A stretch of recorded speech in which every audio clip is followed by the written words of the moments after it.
destiny we solemnly declare.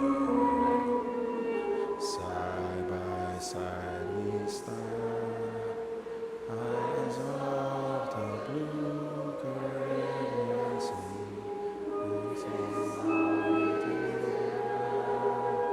We pledge our lives to thee.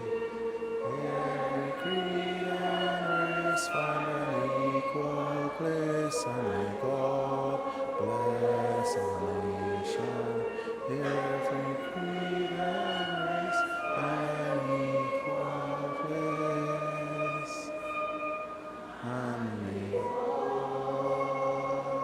bless our nation.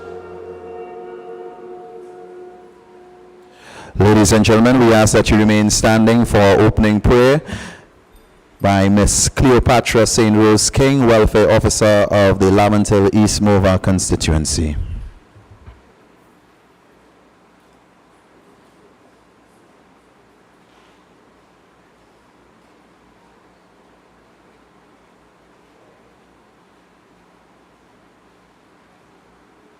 I would like to say,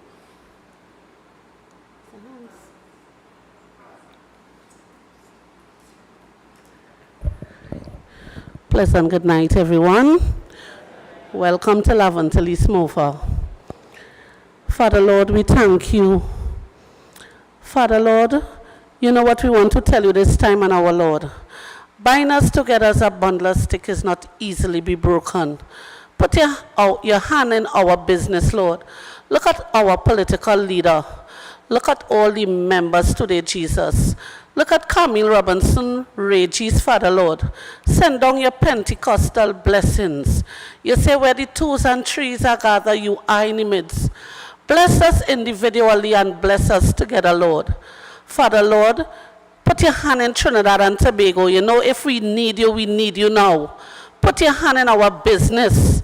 Deliver us, Father, Lord, in no other name, but in Jesus' almighty name. Amen. Ladies and gentlemen, please be seated. Political leader, Member of Parliament for Arima, and the next Prime Minister of our beautiful nation of Trinidad and Tobago, Penelope Beckles-Robinson. Deputy Political Leaders, the Honorable Colm Imbert, MP for Diego Martin Northeast. Deputy Political Leaders Sanjeev Budu, Jennifer Batiste Primus, and Laurel Lezama. Vice Chairman of the People's National Movement, Dr. the Honorable Amory Brown, Senator. Lady Vice Chair, Member of Parliament, Dr. the Honorable Nyan Gadsby-Dolly, who we honor so much. MP for Laventille West, our youth officer, Mr. Kareem Marcelle, the Honorable Kareem Marcelle here with us tonight. MP for Malabar Mausika, Dominic Romain in the house.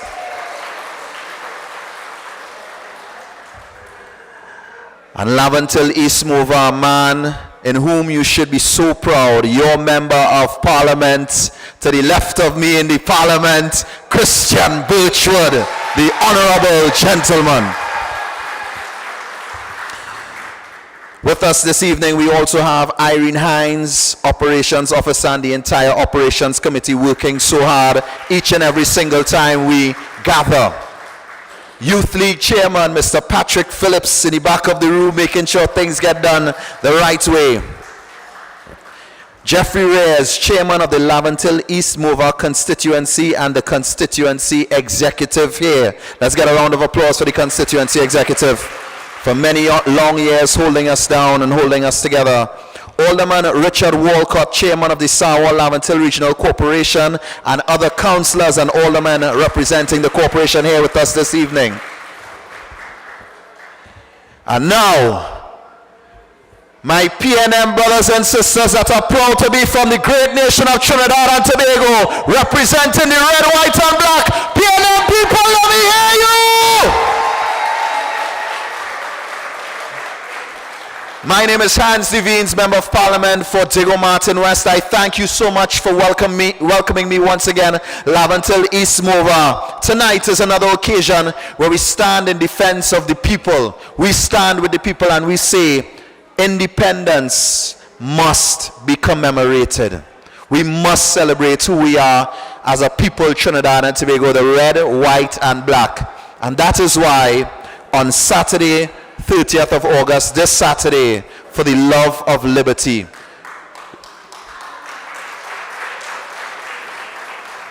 we will be at City Hall, just outside City Hall, from 5 p.m. We want you to come in your national colors, rock your national pride. Our political leader will be giving a feature address, but also we will have many performers and items celebrating who we are as a nation, Trinidad and Tobago, for the love of liberty. So tonight, as we say, it is defense, in defense of the people, and we welcome you. We have a brilliant cadre of speakers, and to welcome us officially, please put your hands together for the man that sits on the chair of the Sarwar Laventille Regional Corporation. Please welcome Alderman Richard Walcott.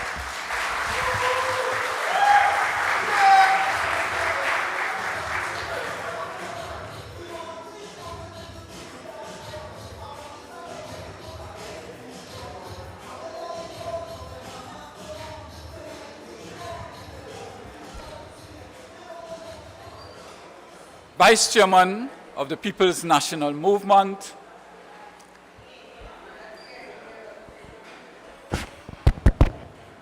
Vice Chairman of the People's National Movement, Deputy Political Leaders, Lady Vice Chairman, Members of Parliament, members of the Laventille East Constituency Executive, Councillors, welcome one and all to the constituency of Laventille East Mover and to the region of San Juan Laventille. It is 4 months since this government is in power, and we have witnessed attacks under the working class of this country and some of our prominent citizens. We have seen CPEP gone, URP gone, reforestation gone. We have seen the governor of the central bank gone. They're trying to fire the CEO of FCB. They're interfering with the executive of CAL. And you know what, ladies and gentlemen? They start to interfere with the local government corporations. Do you know, 4 months now this government is in office. Not 1 cent has been given to the Sarwar Laventille Regional Corporation under goods and services. Not 1 cent.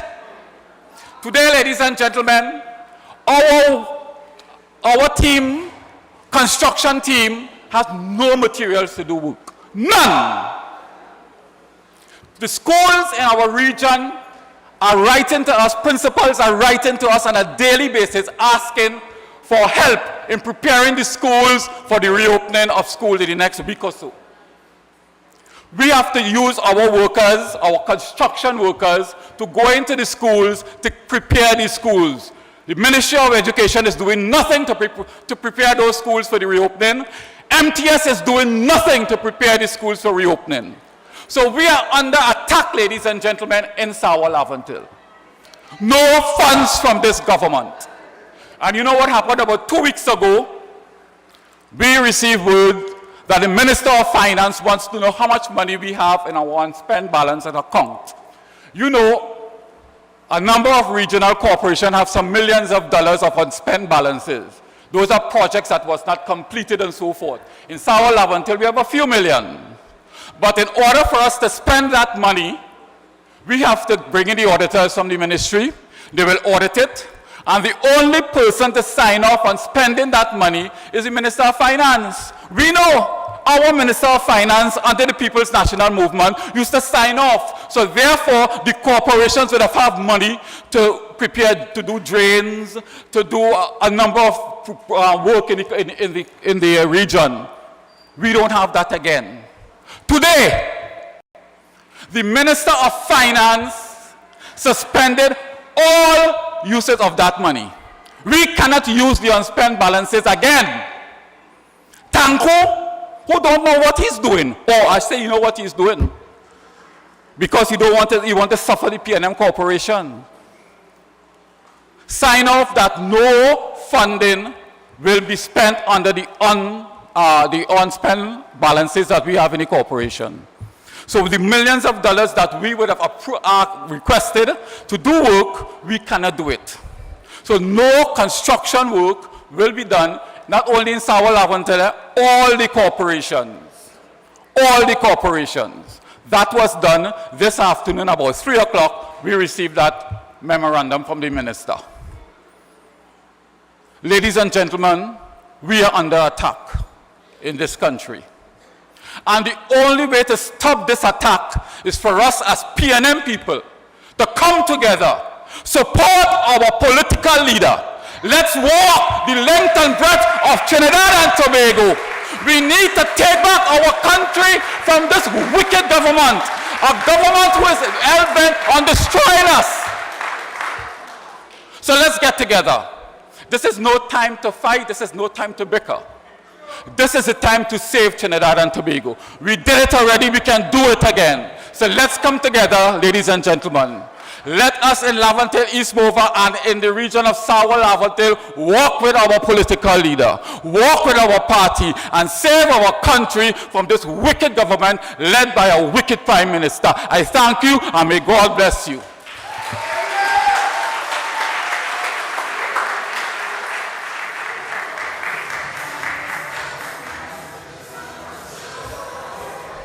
Y'all can do better than that for Chairman Walcott. Give him a round of applause. Yes, man.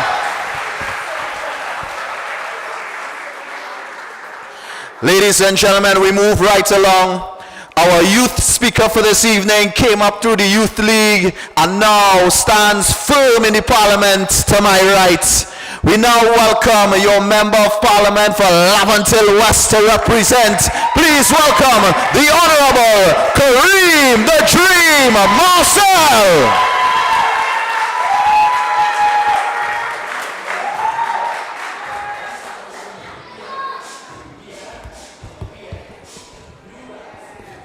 PNM family, are you ready? Are you ready? Are you ready to wage war on this wicked, evil government? Are you ready to unite this people's national movement once again?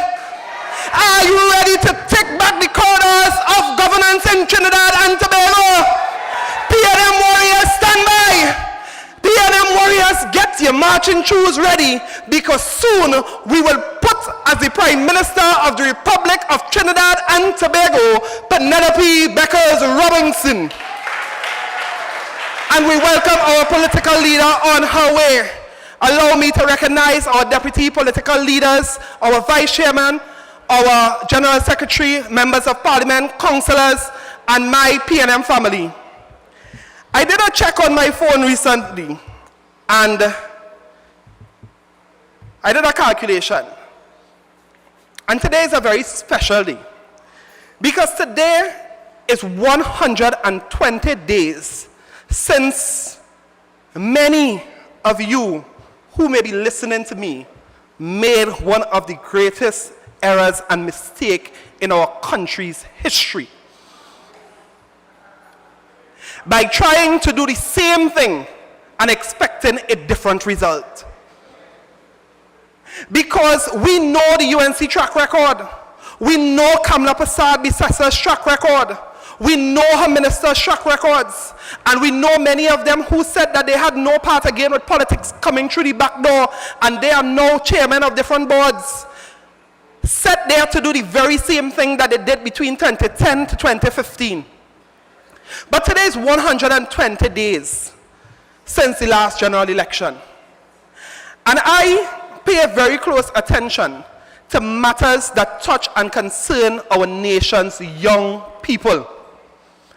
When I look at the UNC's manifesto on youth development, I pay close attention to know what were the promises the UNC were giving to our young people in Trinidad and Tobago. And under that social contract, what did our young people, many of them, what did many of our young people voted for on April 28th or decided not to vote? I want to read for you an excerpt from the UNC's manifesto on youth development. Immediate actions. The first 120 days. Today's 120 days. Everything I'm going to read here is supposed to be done, correct? All right. Career acceleration program with private sector to absorb quotas so that many young people will be hired right away. Young people here tonight, are you seeing this happening in 120 days? They have said that they are going to revamp the OJT program and link it to industries with mentorship and built-in, and thereby increasing the amount of OJTs that we are taking in this country. Young people, is this happening? You must ask yourself, young people, when it is 120 days since being elected and the OJT program has been put on a complete halt. Our young people who just got their CSEC, who got their CAPE, who have finished their degrees, are looking for opportunities every month. Hundreds of young people over the last 9.5 years. No matter the difficult circumstances in which we were faced with as a government then, we ensured that OJT consistently hired our young people and they were paid on time.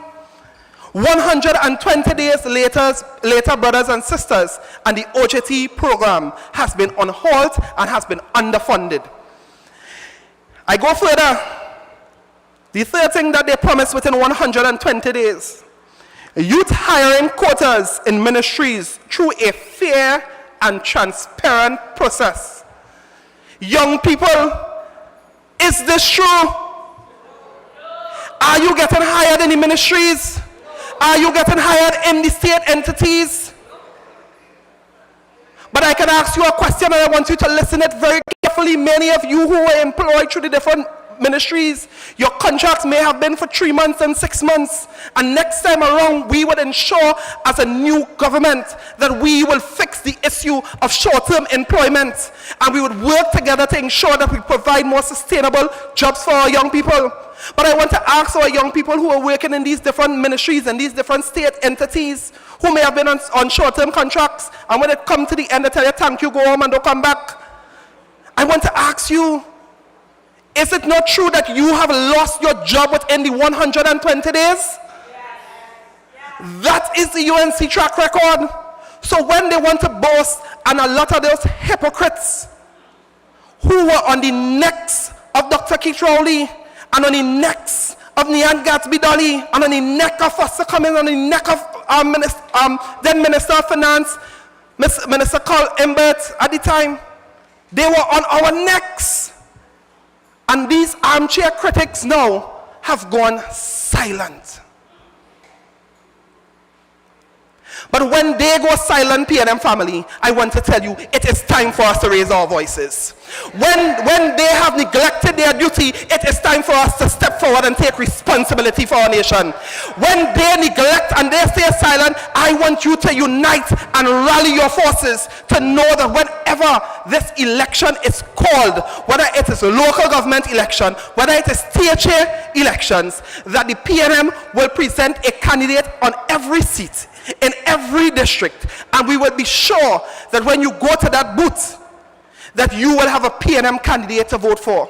So I ask you to call on this evil, vindictive, and wicked government to cease and desist from running rampage in this country and against our young people. We are in a state of emergency. We have young people who may have just finished school, who may want to go and do a course in CCC, who may want to do a course in YTEP, in MIC, and all these programs have been halted. The recruitment process is usually during the July-August vacation, and not one advertisement for our young people to get into these programs. I want to remind this country and this government that the Selwyn Rand report in 2013 or 2012 was done relative to the at-risk youth in this country. And as a member of parliament for the most resilient constituency in the whole of Trinidad and Tobago, Laventille West, and we say that without any... I'm sorry, Christian. But I would say that many of our communities have what we call at-risk youth. And therefore, it is my duty as your member of parliament to advocate for the programs that the People's National Movement have put in place to ensure that our vulnerable young people can get access to technical skills and training, different educational programs, to ensure that we advocate and stand in defense and to stand with you and for you. I ask you, brothers and sisters, to stand by. I have watched very carefully at this government performance, and I can say, I ain't even getting my F. I getting my U, ungraded. The U in UNC stands for ungrateful. It stands for uncouth. It stands for just a uncaring, wicked government. I give them a W to wicked. So 120 days later, I know many of you have already learned your lesson. And we too have done introspection and we have learned our lessons.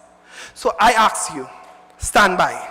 Stand by so whenever that clarion call is made, and whenever our champion of a leader in Penelope Beckles-Robinson has called the song for war and for us to gather, we would know that we would restore good governance to Trinidad and Tobago. We would restore the People's National Movement into governance, and we would make sure that the People's National Movement gets its first female Prime Minister of the Republic of Trinidad and Tobago. Whenever that night call, you will meet us in Balize House, where we will all jump and scream, and we would say, great is the PNM, great is the PNM, great is the PNM, and we shall prevail. Thank you, brothers and sisters.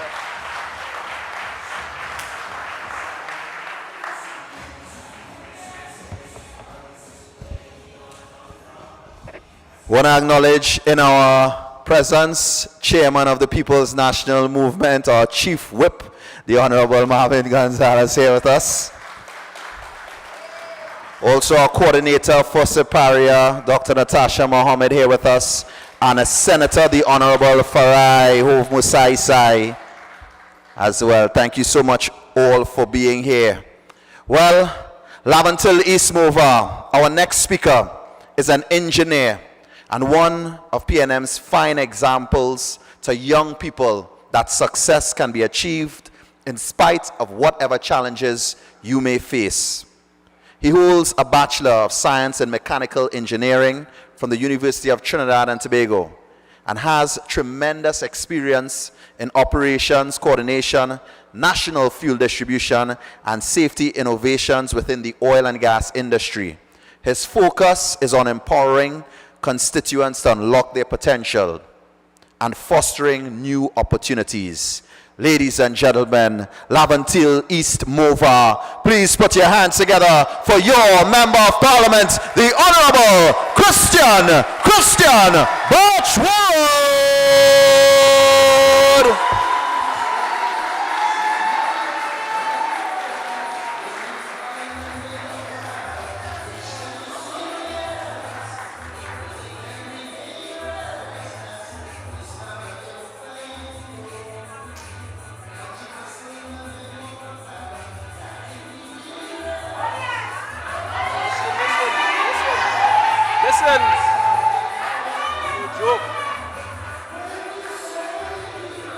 Say plenty love. Keep it, keep it, keep it, keep it, keep it.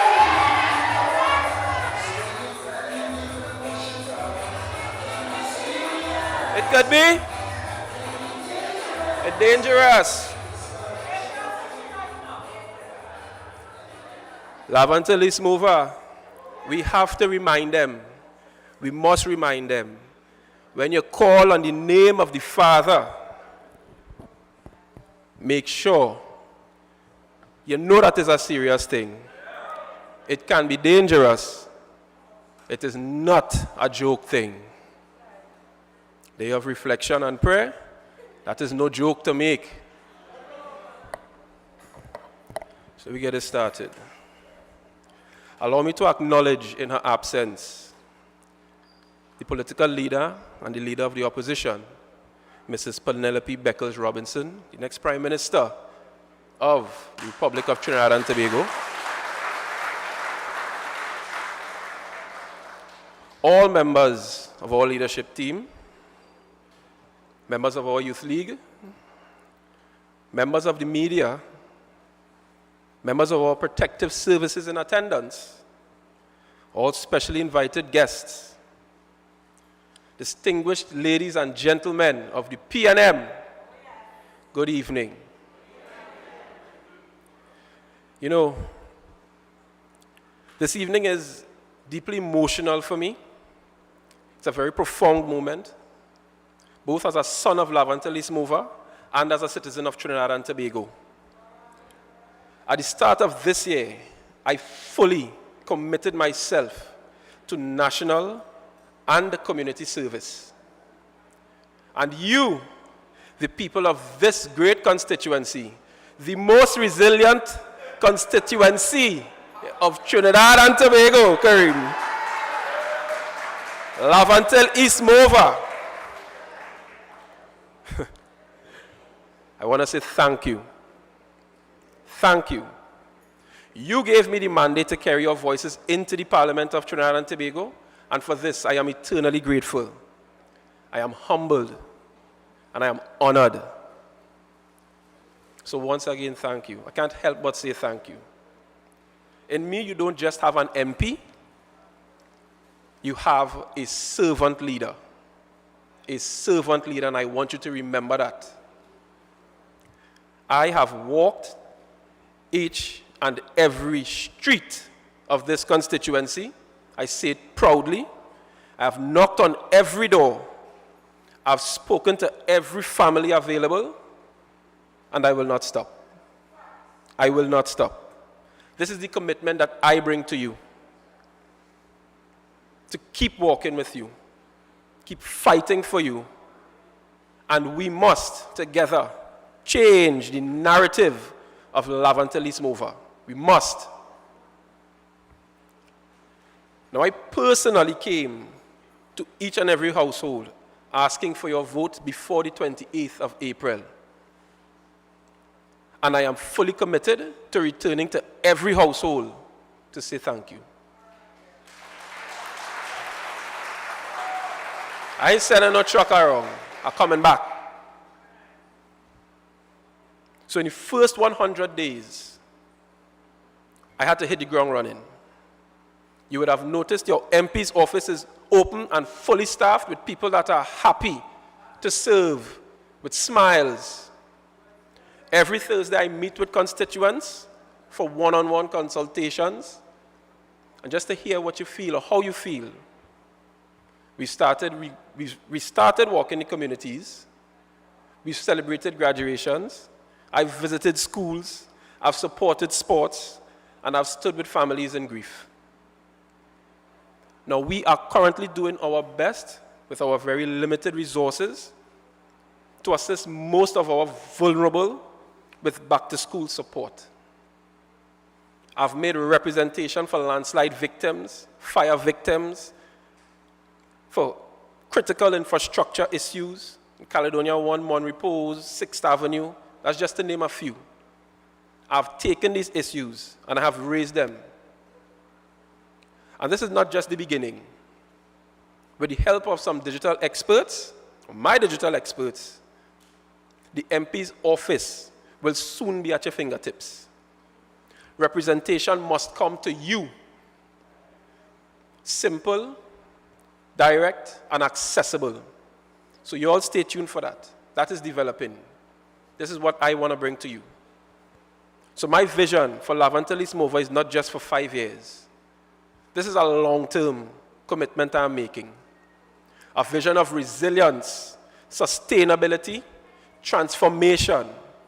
It is a vision of a community that stands tall and stands proud. But most importantly, it must thrive. And I know I cannot do this alone. So tonight, I want to call on every skilled worker, every professional, every retiree, every business owner, every community leader, step forward. I need all of you to step forward. Bring your talents. Bring your talents. Bring your vision. Because together we will shape the future of Laventille East Mover. Community by community, and that is my commitment. So please reach out to me. I encourage you to reach out to me, reach out to the office staff. Sign up, volunteer, and let's get this going. Right? We're on the cusp of having a series of community meetings to build what I want to call a people's plan. This is your plan. This is not my plan. This is your plan that will be built on your visions, your ideas, and what you value for the constituency. This will guide my demands that I will bring towards this government to ensure that we get our fair share of the national budget. I believe it's Abraham Lincoln who once said that democracy, this is a government of the people, by the people, and for the people.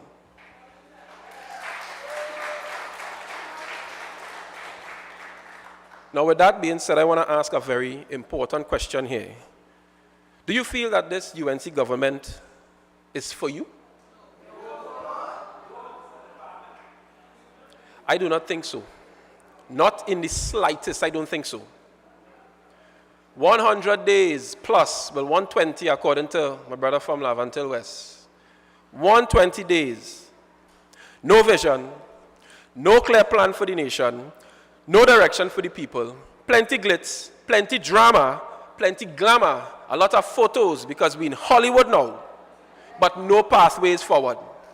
Nothing, no pathways forward. State boards in chaos.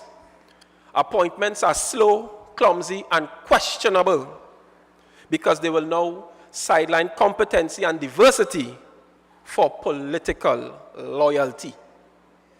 This is not acceptable. The vulnerable, abandoned. Yeah, that's a big number. Families in this constituency who depend on CPEP, European reforestation, left without work. While the Prime Minister, while she sleeps, the grass is growing. The mosquitoes, they're swarming. Dengue is threatening. You're asleep, you're comfortable. We are in a mess, ladies and gentlemen. An utter mess. And I say to every displaced worker tonight, go to your nearest social welfare office. Go this week. Go. Line up. Apply, because that is your right. Don't let them reject you. That is your right. This government must provide. Go and apply for your food cards. Apply for your grants. Any assistance that is available to you, apply for it. East, west, north, south, everywhere, go and apply for it. Knock on the doors. Now, the sad part about this is, I know some of you have been trying to gain access to some of these grants. But these people have been making it so difficult and unreasonable for you to gain access to it that you get deterred. I know personally, because when they reject you, you return to my office. I feel your pain. But you cannot stop. You cannot stop, because that is exactly what they want you to do. They want you to suffer. They want you to feel pain, because we understand that they are very vindictive. So my staff will always be there to assist, but we must go, we must continue and commit to going, because we have to hold them accountable. We must hold them accountable. So I want to ask some very straightforward questions to this government. Some very straightforward questions, if you'd permit me. Do you actually represent the people when you cancel the Independence Day parade? But you keep your Monday night forum? How frightened are you? Are you really afraid? You're hiding behind our guys, but you're not afraid because the Monday night forum's still running. So you're telling me you feel safer in your forum as opposed to the hundreds of trained professionals that are present on Independence Day. That's what you're telling me. You can't take us for fools. Until this mover, they can't take us for no fools. Nah. I can even share something that is ironic with you. The President of America, Donald Trump, he celebrated his American pride with a military parade. But who's Trinidad and Tobago? I can only assume that the parade might be a little too early for some of us to wake up. Or the procession might be a little too long for you to stand.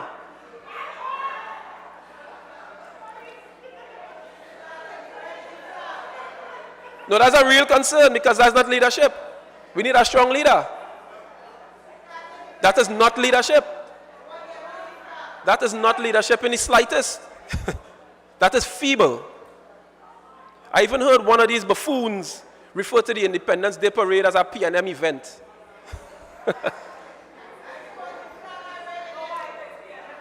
Ladies and gentlemen, I want to carry down memory lane a little bit here. I could recall being a young boy, sitting on the neck of my godfather, seeing a massive sea of citizens, looking on and looking out to see my uncle, who was a fireman. He wasn't a PNM fireman, he wasn't a UNC fireman, he was a fireman, right? And he also played our national instrument, the steel pan. And he used to be marching in the streets while playing alongside his comrades. These are the memories that the previous leaders created that stimulated the love that I have for my country. It is the same memories that I now have created with my children. That is love for country. It's the same memories that you all have to create as well. So tonight, I say to you, sir, it is not a PNM event. It is called patriotism. It is patriotism. They have called for a day of prayer and reflection on our Independence Day, but remind them, until it's over. Like we were listening to when I was walking up on the stage, when you call on the name of the Father, make sure you're serious. It can be dangerous. It is no joke thing. It's no joke. So do you represent the people when you cut CPEP and URP and reforestation, leaving breadwinners hungry? I want to take a moment to send condolences to Mr. Richard Cooper's family. For those that don't know, he's a father of 3 from San Fernando who unfortunately took his own life after feeling the pressures of being sent home from his reforestation job. We had another one of these morons in the cabinet referring to the vulnerably affected, much like Mr. Cooper, as collateral damage. Today I say to you, you're an idiot. And someone's life, it might be collateral damage to you, but to his wife and to his children, he was a breadwinner and he was also the hero. Be meticulous with your words when you are leading or when you are in leadership. You have to be careful. Do you represent the people when you illegally fire the central bank governor without cause? And now the state faces lawsuits. And guess who is footing the bill, people? It is us. The taxpayers are now footing that bill.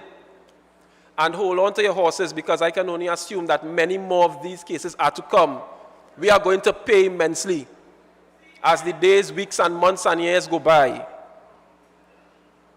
Do you represent the people when you play games with the 10 to 14% salary increase promised to the public servants? When the union leaders compromised on state boards, they remain silent. They can't say anything. Do you represent the people when your only crime plan is more guns and stand your ground? But why no consultations in Laventille East Mova? Tell me, are we second-class citizens? Do we not deserve a say in this national conversation? Yes. They have zero plans to tackle crime. The latest offering people was a panic button. A panic button. Now, coming from the industry that I come from, we had safety was imperative. And we had an analogy for the word panic. It means you're paranoid and you're never in control. P-A-N-I-C. And right now, they are not in control.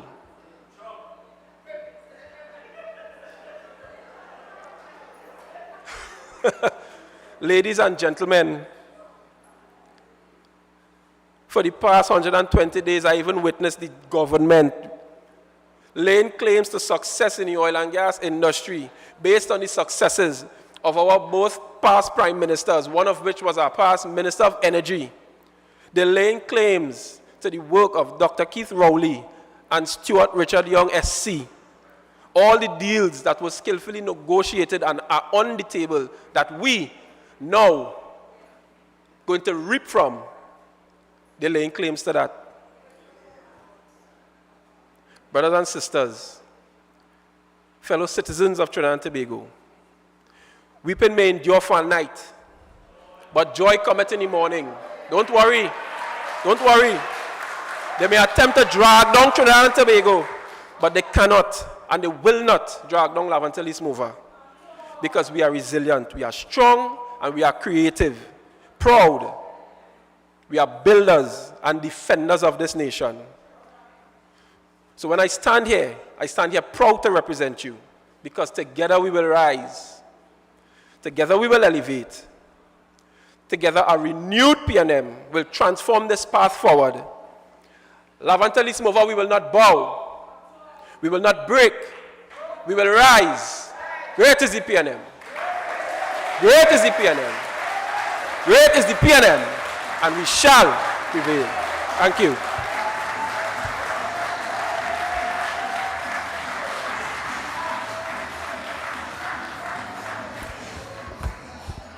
Laventille East Mova, the man that you should be so proud of, the Honorable Christian Birchwood.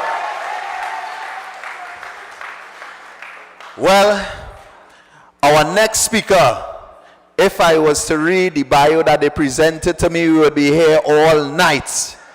He has served for 33 years. And the people of Diego Martin Northeast are also proud of their very own.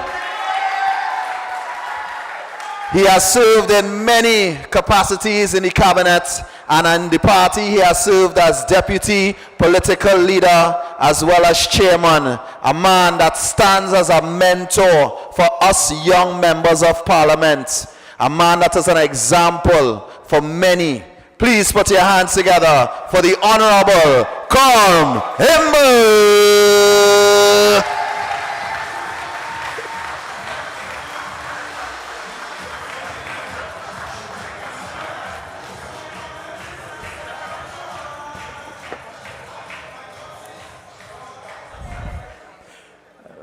Good evening. You're supposed to play the whole song, eh? So I could say, I feel like Hulk. That is Black song. I feel like Hulk.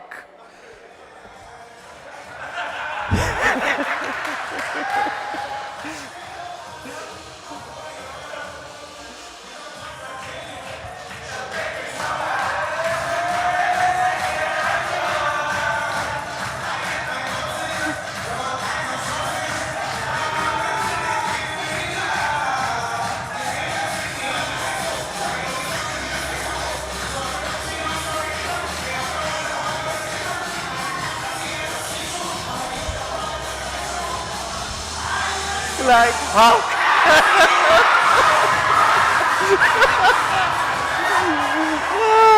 All right. I trust our political leader of the opposition will be with us very soon, the Honorable Penelope Beckles-Robinson.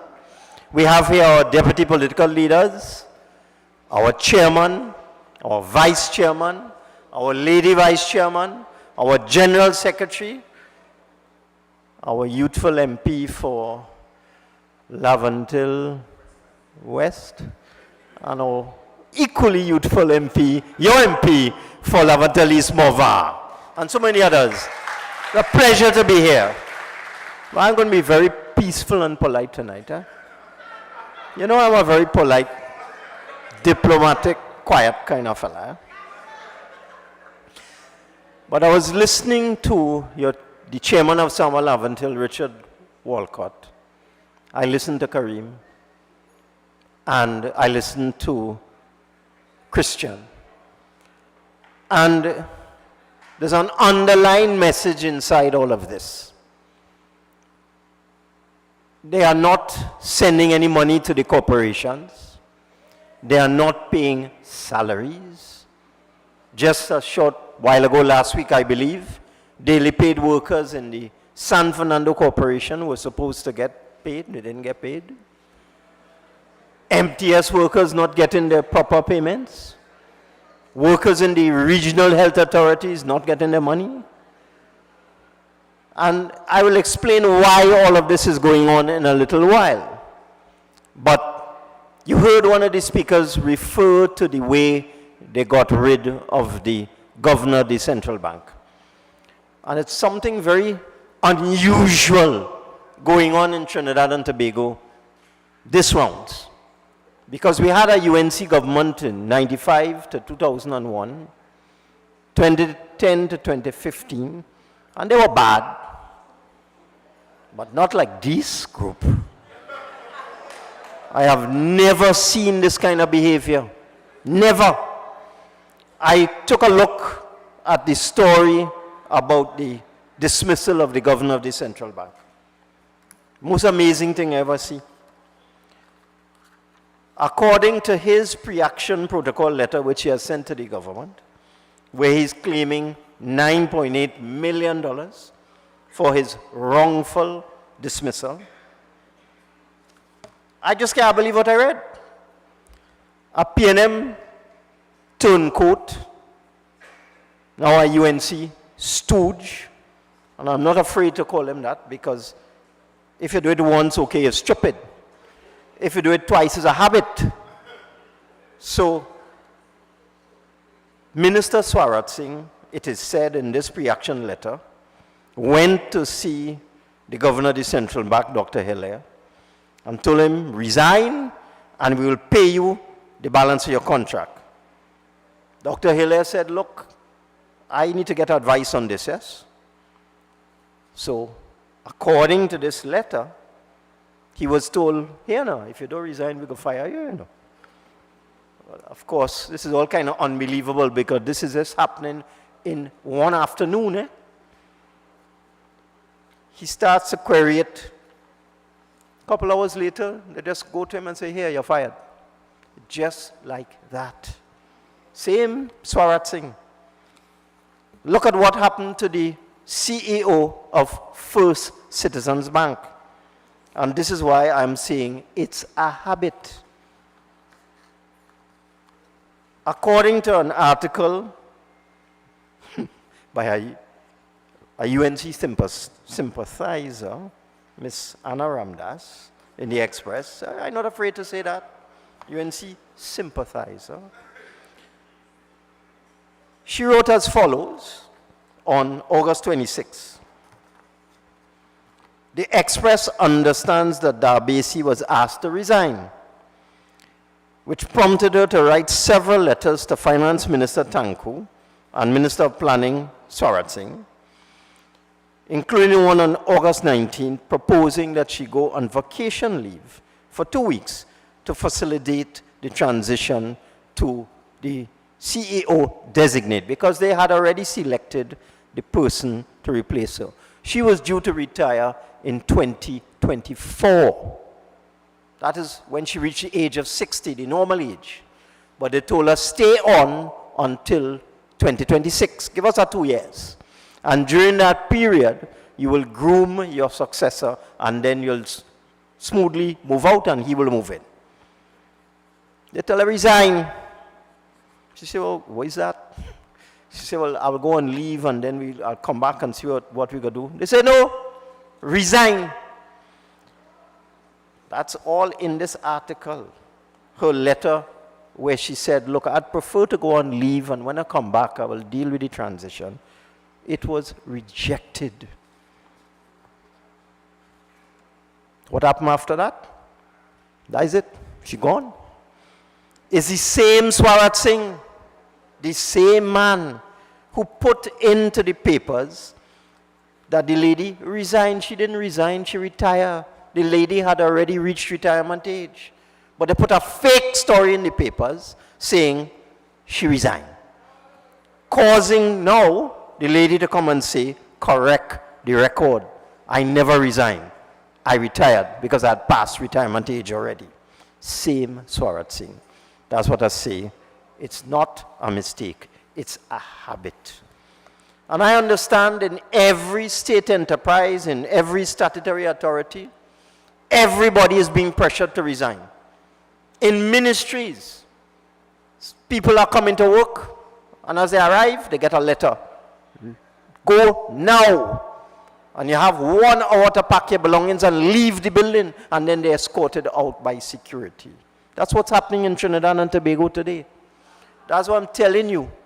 This is the worst I have ever seen. Pandey was bad enough. Kamala in her first incarnation was bad enough, but this is the worst. And there's more to come. You know why they haven't hired any new CPEP contractors? It's not just the lawsuit that Marcelle and them giving them pressure with. It's money. They have no money. The government is broke. And I'm going to read now from a cabinet minute, which is dated 7th of August 2025. And this cabinet minute was not given to me by somebody in the Ministry of Finance. It came from somewhere else. Let them figure it out. This is cabinet minute, August 7th, 2025. And the heading is approval for the transfer of funds held in escrow for 16 government guaranteed loans to the Treasury to assist government with funding for the remainder of the fiscal year 2025. Now, after August 7th, it's less than 2 months ago to the end of the year. Let me tell you what's going on here. We as a PNM government, over the years, from 2017, 2018, 2019, coming all the way up to 2025, we recognize that the UNC had left the country in such a mess that many of the state enterprises couldn't manage what burdens. MTS is an example. The UNC government signed 100 contracts for school construction just before it went out of office in 2015. To finish those schools would have cost $3 billion. They didn't raise 3 cents. So one of the things we had to struggle with over the last 10 years is how to complete all of those school projects. So we took out a series of loans for MTS to finish the schools. I'm going to read this for you now. The matter for the consideration of Cabinet is the approval for transfer of funds held in accounts for 16 government guaranteed loans executed by state enterprises.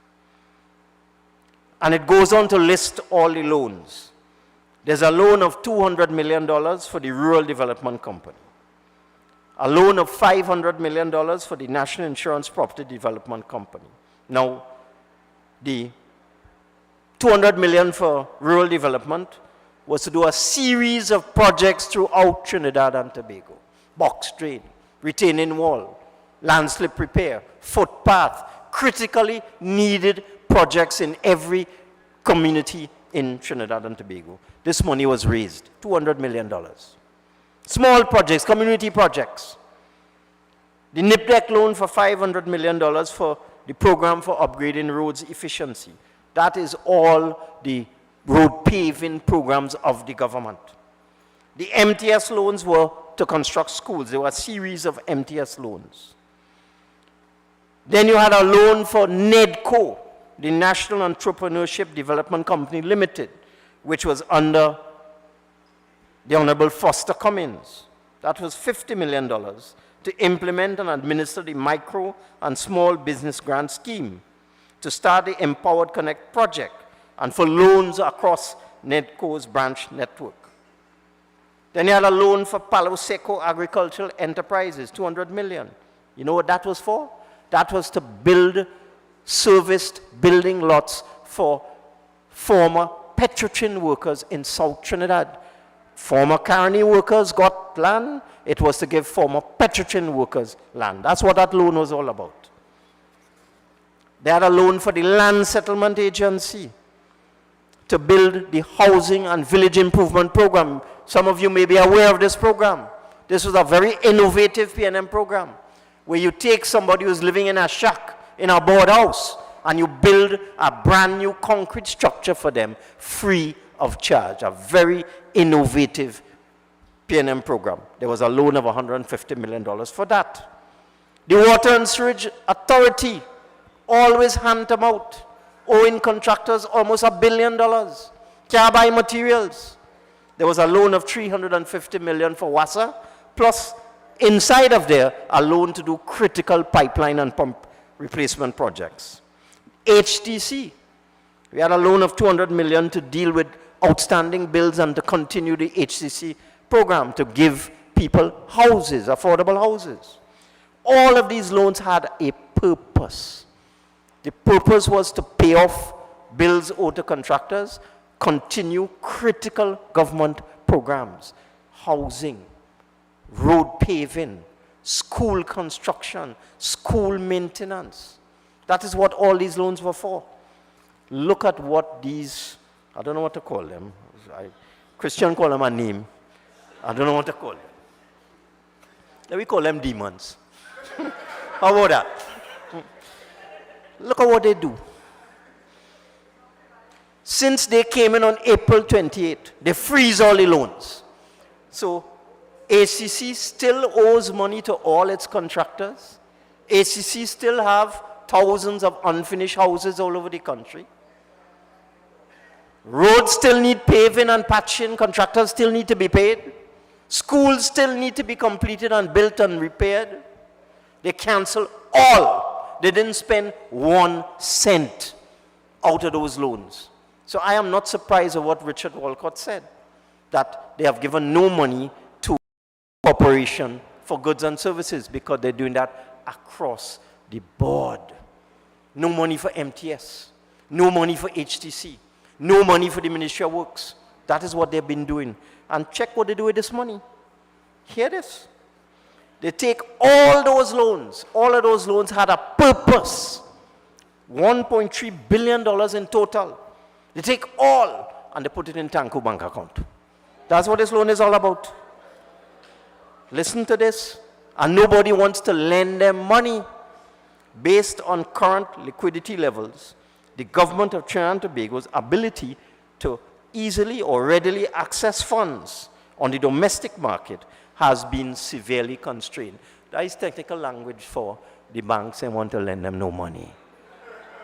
And you really have to wonder whether the departure, the forced departure of the CEO of First Citizens Bank is because she didn't want to go over her limit. She didn't want to breach the central bank regulations. And they were demanding that she give them billions of dollars in money. And she couldn't do it. She'd have lost her job.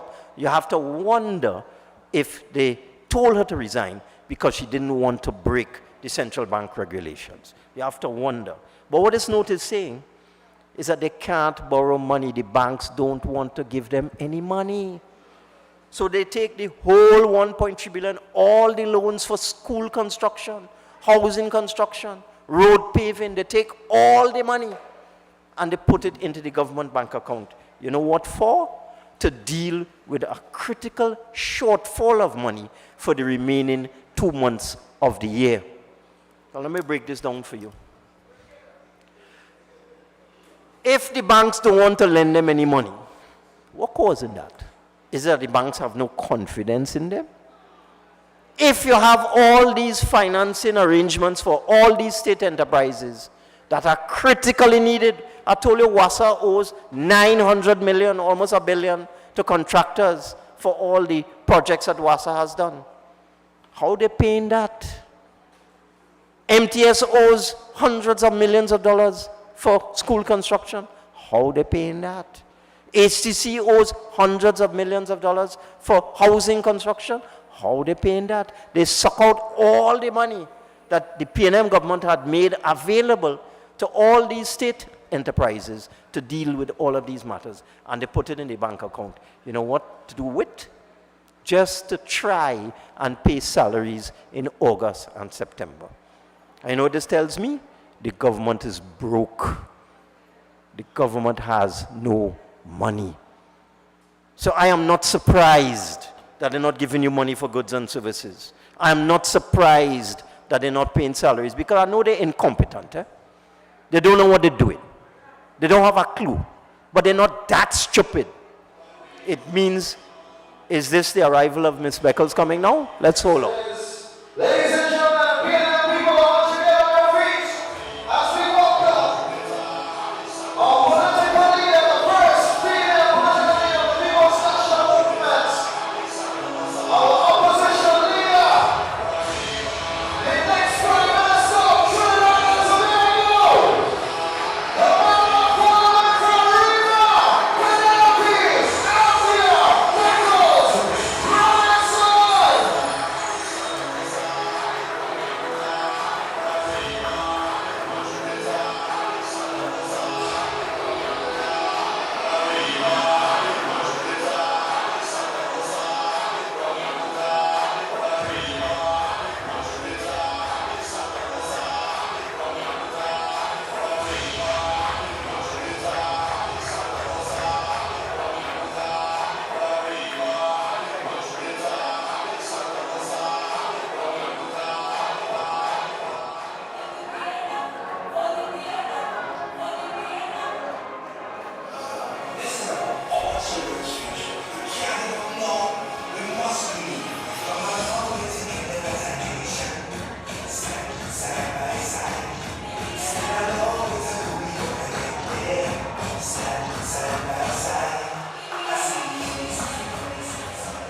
Good evening, my political leader.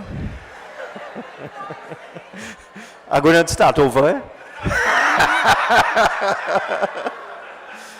You know, the whole point of what I was just saying, that they've taken critically needed money from every state enterprise and they put it in the government bank account to try and meet inescapable expenditure, what they call mandatory payments, which is old age pension, salaries and wages, debt service payments, and so on.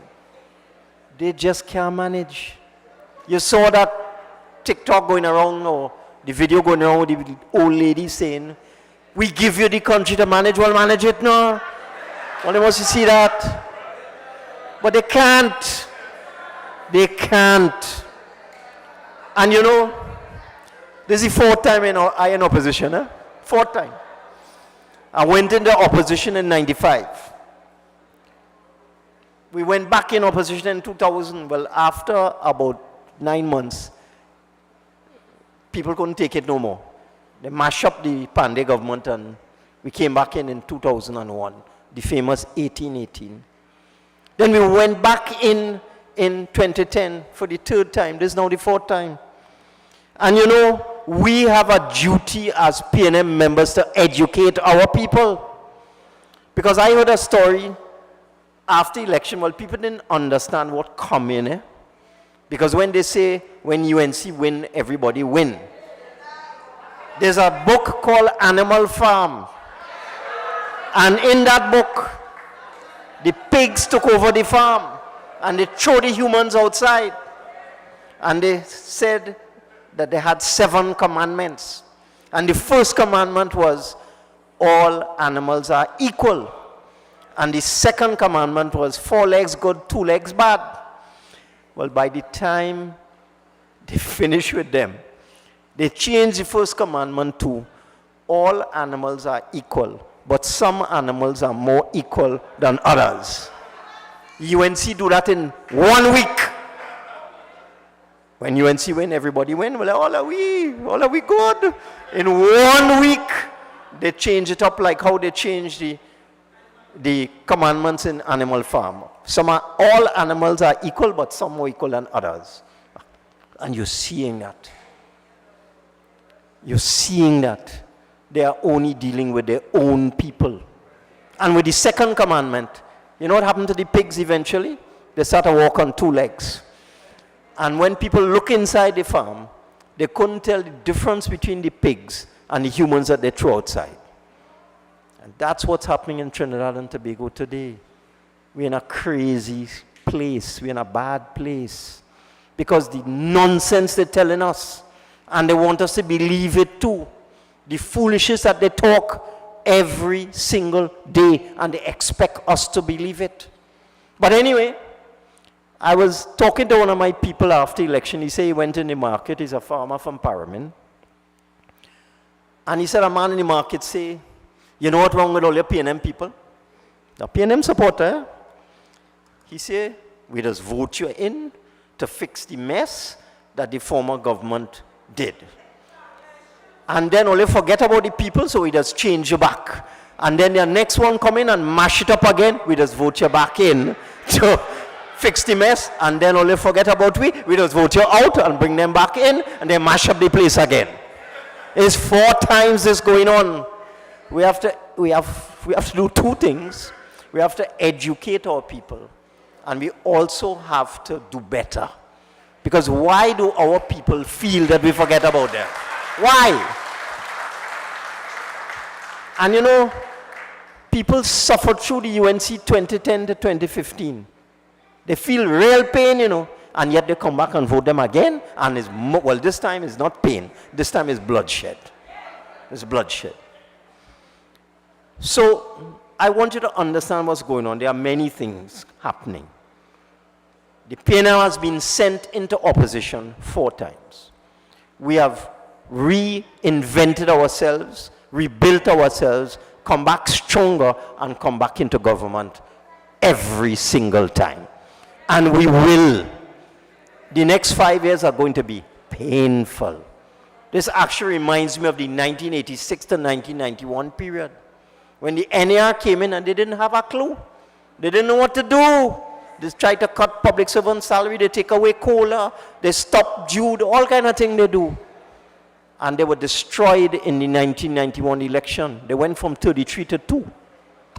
This was what is going to happen to the UNC as well. They won't go down to 2, because they have a hardcore that don't care. Don't care what they do. They could do anything. They could put their father, their mother, their brother, their sister, their auntie, their son and daughter on a state board, and nobody ain't saying nothing. When you look in the papers, what do you see? Nobody's complaining about it. They could do anything. It's hard. But I want you to have hope. I want you to understand the PNM is a strong and resilient party. We have a new leader who I have absolutely no doubt will be the next Prime Minister. No doubt. And therefore, you're just going to have to wait. I'm sorry to tell you this, you got to wait, but we will win the next election. And what we need to do to them what we did to them in 2013. Because by 2013, the population had decided they had enough of Kamla. And we won the 2013 local government election convincingly. There's a local election due in 2026 or 27. Is it 27? They may change it up. They could do anything, you know. They have a majority. They could go to parliament. They could change anything. But whenever that local government election comes, I want you to send them a message that their days are numbered. And then you will show them that great is the PNM. Great is the PNM. Great is the PNM. And we will always prevail.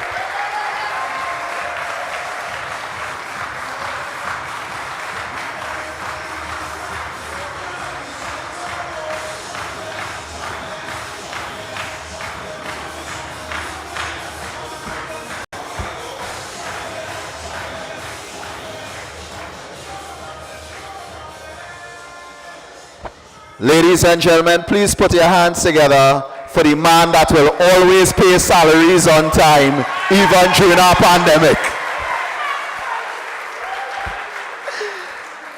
We're now acknowledging our President, Senator the Honorable Janelle John Bates, and the Minority Leader of the THA, Assemblyman for Darrell Spring Wim, Mr. Kelvon Morris, here with us.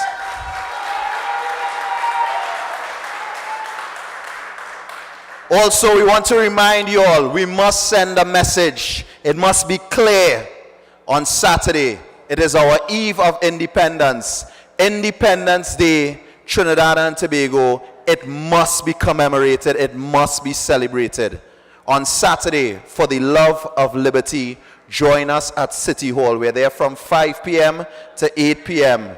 The political leader will be giving a feature address, but we will have lots of cultural items on display. So we ask you all, for the love of liberty, join us in Port of Spain on Saturday evening. The next speaker is a proven leader in education, governance, and cultural development. With a PhD from the University of the West Indies, a distinguished career in teaching, public administration, and policy development, bringing scientific precision and strategic leadership to every role she has held. St. Anne's, the lady you all should be oh so proud of. And the PNM remains proud of our Lady Vice Chair, Dr. the Honorable Nyan Gadsby-Dolly.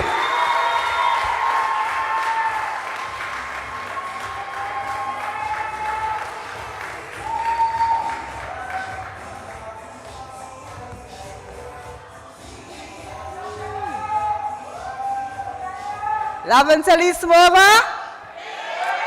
PNM family?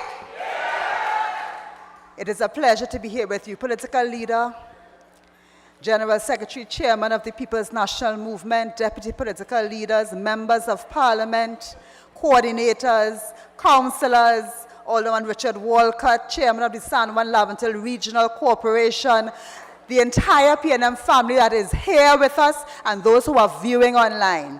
It is such a pleasure to be here with you. If you're feeling good this evening, say, great is the PNM. I want to start by reading a quote for you that is trending online now. Someone sent it to me and I saw it so many times. I think it's good for us to read this quote. I'm sure when I start to read it, you will be familiar with it. It says, out of hatred for the cockroach, the ants voted for the insecticide. Out of hatred for the cockroach, the ants voted for the insecticide.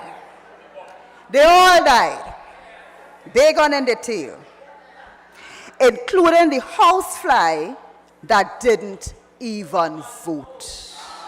They all died, including the housefly that didn't even vote. It says an African proverb, but it could be a Trinidadian and Tobagonian proverb. It is so true of our situation here today.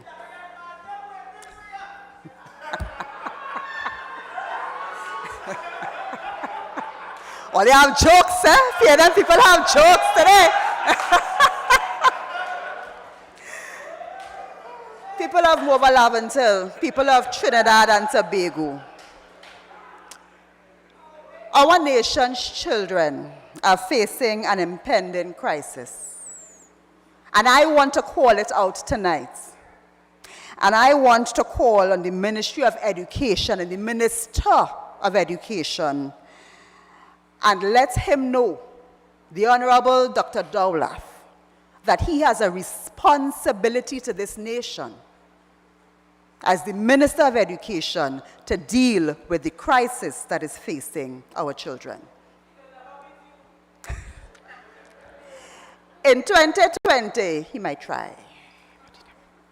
In 2020, we had a crisis in this country.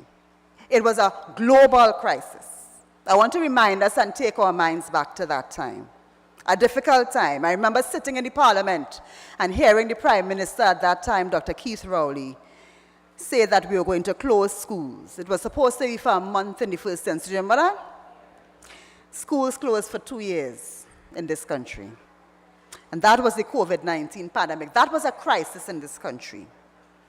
I came in as Minister of Education in August of 2020, in the middle of the bacchanal. It wasn't an easy time for us. But we had to move quickly. We had to think on our feet. We had to consult with our stakeholders and come up with plans to deal with the situation that we were in. Unprecedented. Never experienced before by many of us.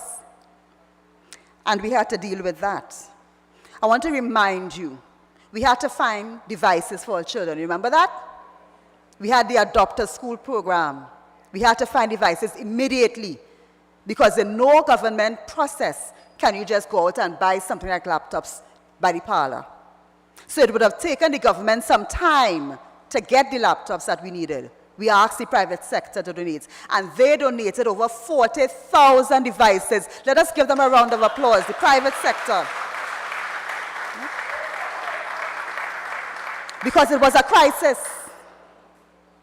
We purchased laptops at a later time.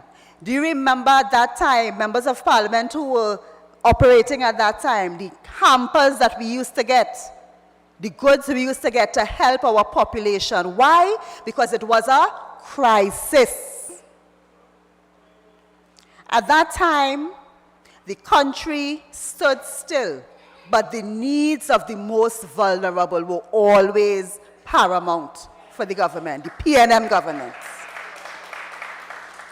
And even when our students returned to school in 2022, we faced another crisis, the learning loss situation.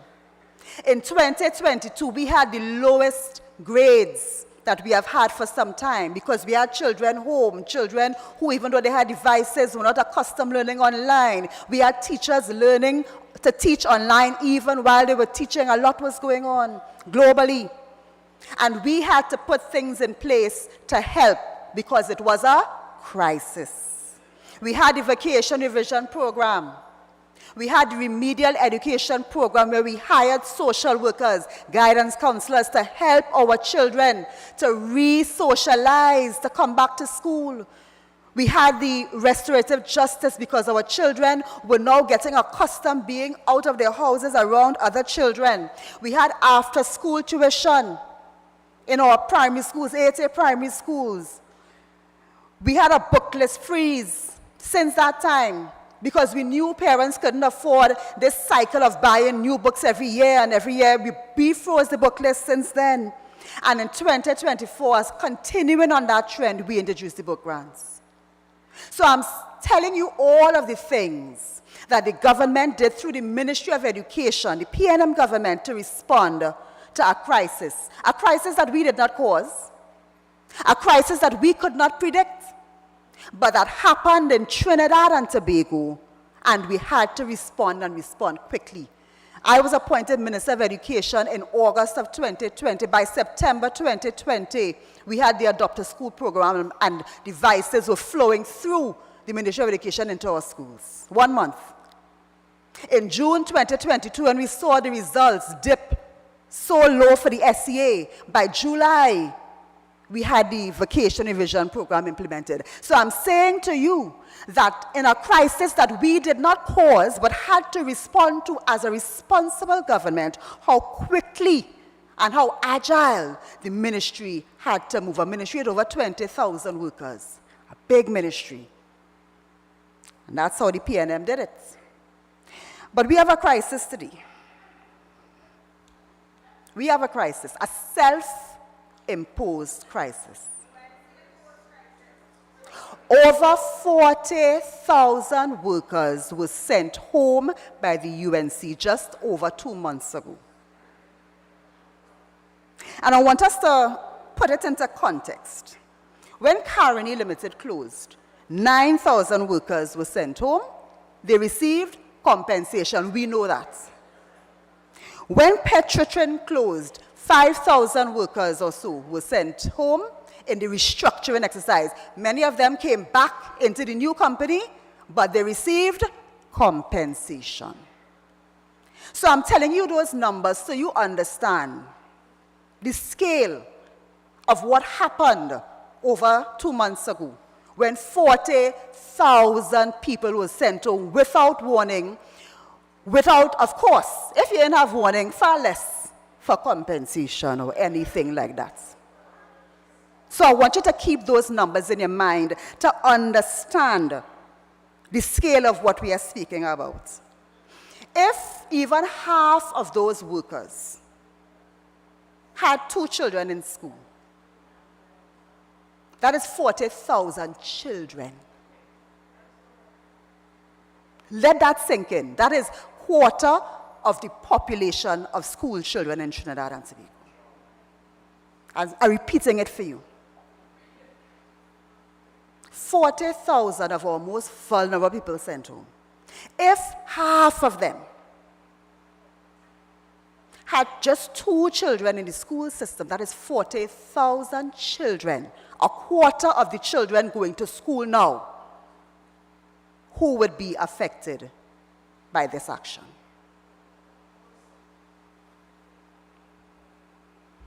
Imagine how those parents are feeling.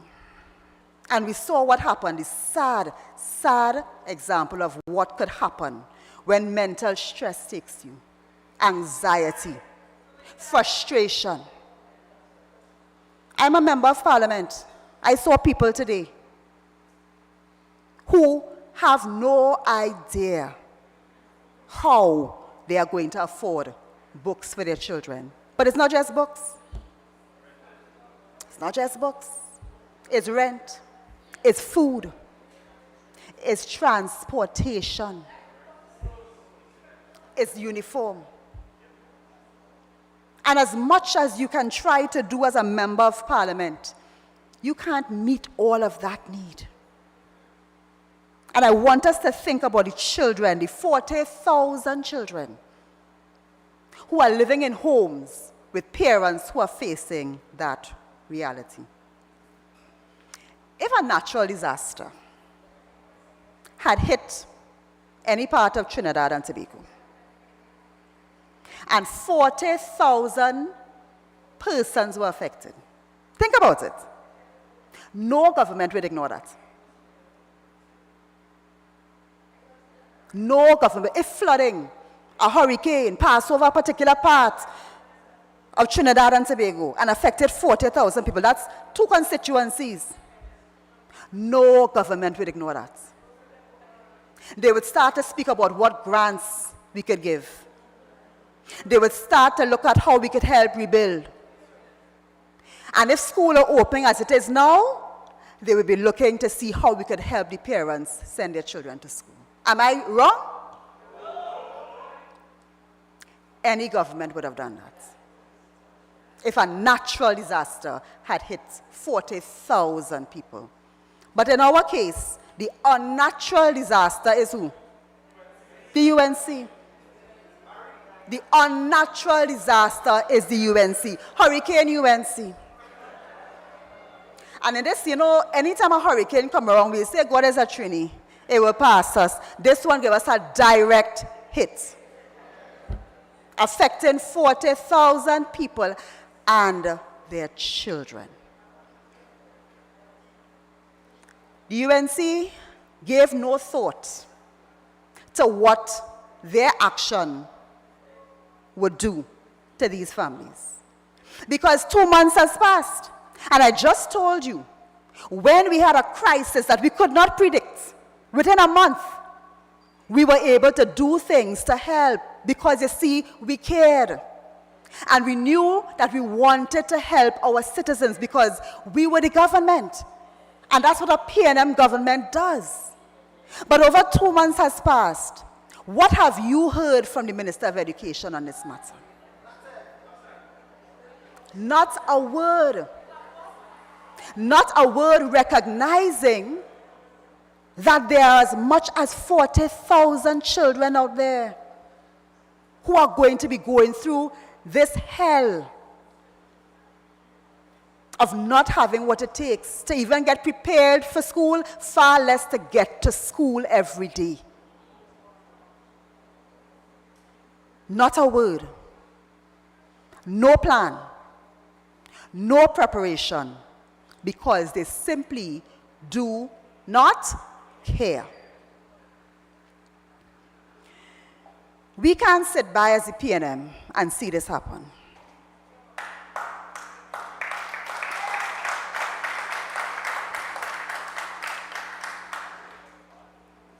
The Prime Minister has said, indiscipline will not be tolerated in schools. And this is understandable. This is something that any Minister of Education, any Prime Minister would want to ensure they reduce. But you cannot create a situation where children are going to be hungry, angry, frustrated, left behind. You create the situation.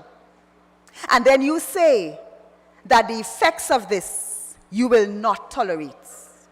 Have you heard the Minister of Education speak about anything to deal with the crisis? This is a crisis.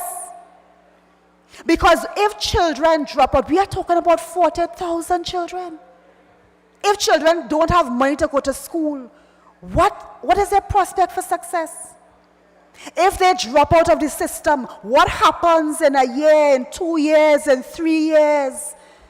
This is a crisis, a self-imposed crisis by the UNC, and they have said nothing about how they are going to deal with it.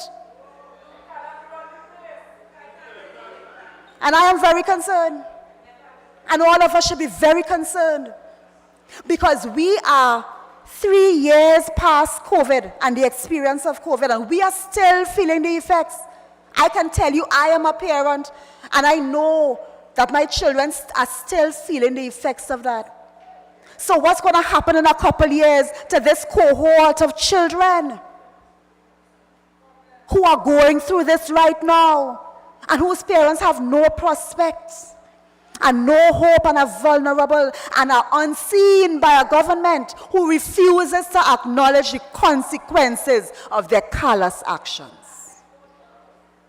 And I am calling on civil society. I'm calling on NGOs. This is not a PNM thing, you know. This is a country we're running.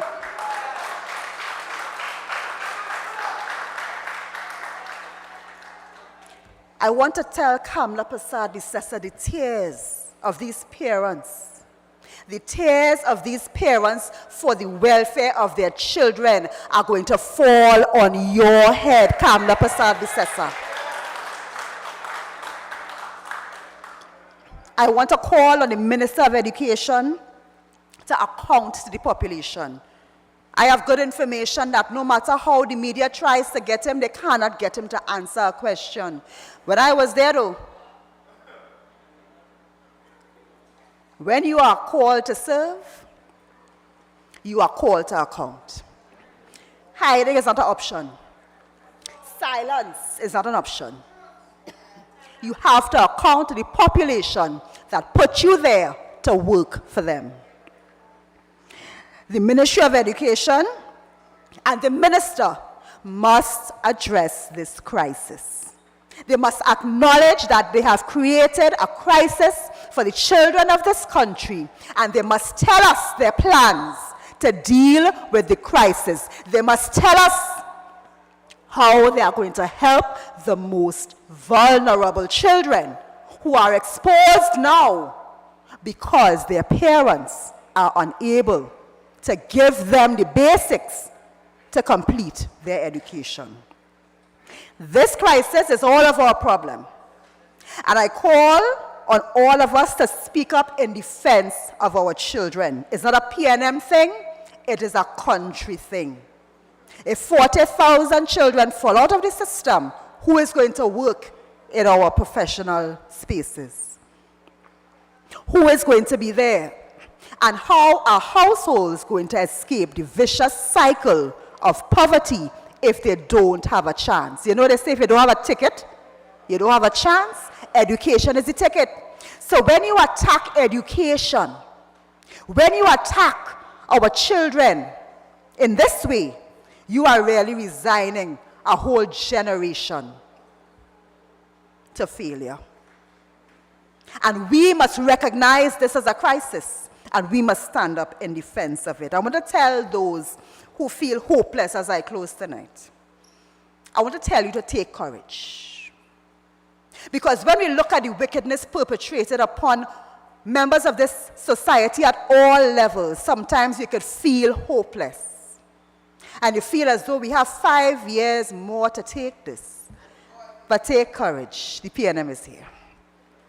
The PNM is here, led by our leader, Penelope Beckles-Robinson, who will do what we have to do to bring this government to account.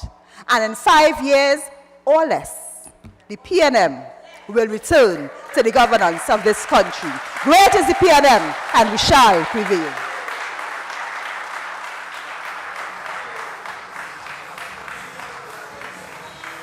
You all can do better than that for Dr. Nyan Gadsby-Dolly.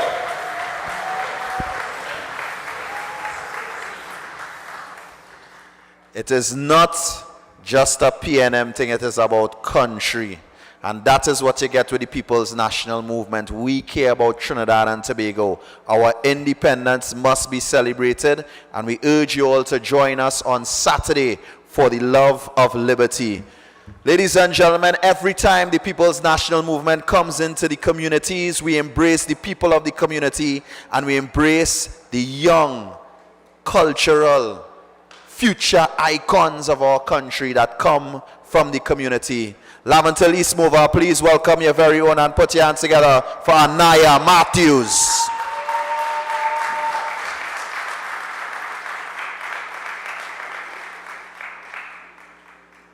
Good night to all the honorables and special invited guests. My name is Anaya Matthews.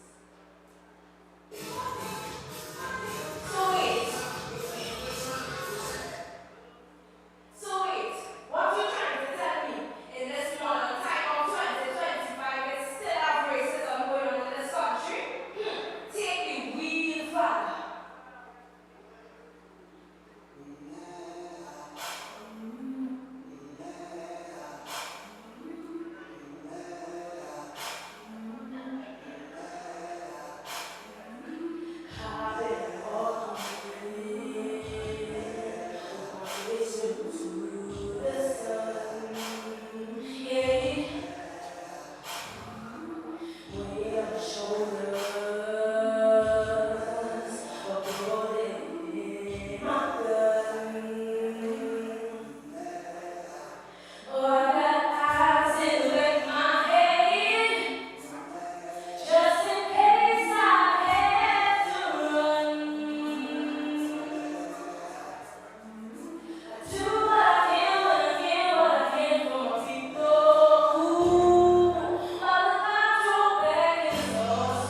Anaya Matthews.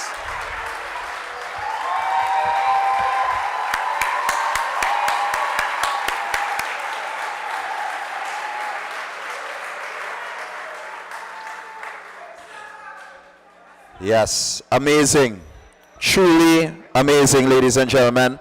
Now, before we move on to our next speaker, we want to acknowledge the life, the contribution, and the commitment of Dr. Lenny Seith.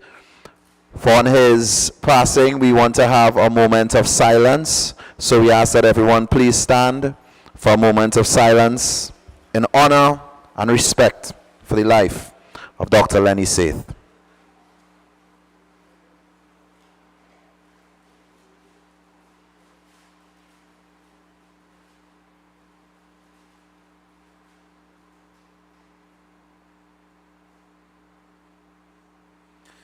Thank you very much. As we know, Dr. Seith served the party and the country well, and may his soul rest in peace. Ladies and gentlemen, it is now time, and I am going to close my device for this because this one has to come from the heart tonight. This lady serves as our leader with passion, purpose, and pride. She has served from the local government level. She has served as an ambassador, a diplomat representing Trinidad and Tobago. She has served the people of Arima well for many years. She has served in cabinets in Trinidad and Tobago, and she continues to be a beacon of hope. Originally from South Trinidad and Tobago, but now Arima's beloved daughter. Ladies and gentlemen, please stand up and welcome our political leader, our leader of the opposition, our next Prime Minister, a true patriot, the Honorable Penelope A. Beckles-Robinson. Penny, Penny, Penny, Penny, Penny, Penny, Penny.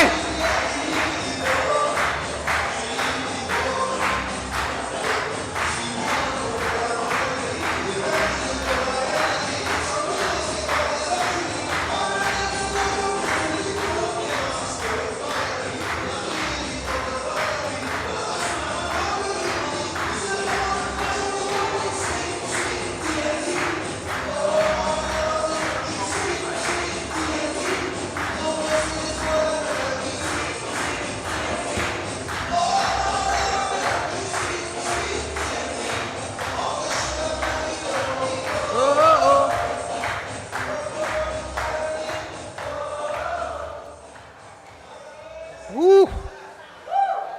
Plenty heat in Mova, boy. Good night, everyone. And it's a pleasure to be here. I just want to remind you that we are here in full force. And I want to acknowledge the chairman of the party, the Honorable Marvin Gonzalez. And listen, when you see we come to Laventille East Mover, we know we come into a constituency with plenty energy. Yes? So that I'm the last speaker for the night. So, you know, we had to warm up the place, the air condition working good. And it is a pleasure to be here in this new community center built by the People's National Movement. The new Mova Community Center. I was sitting next to Nyan and I was saying, you know, I need one of these in Arima. We know you all waited a while for the center, but you didn't wait in vain. And let us give it up as well for your former member of parliament, you know, who we have to remember who played an important role in making sure that this community center was built. But let me also acknowledge my deputy political leaders who are here, former Minister Jennifer Baptiste Primus, and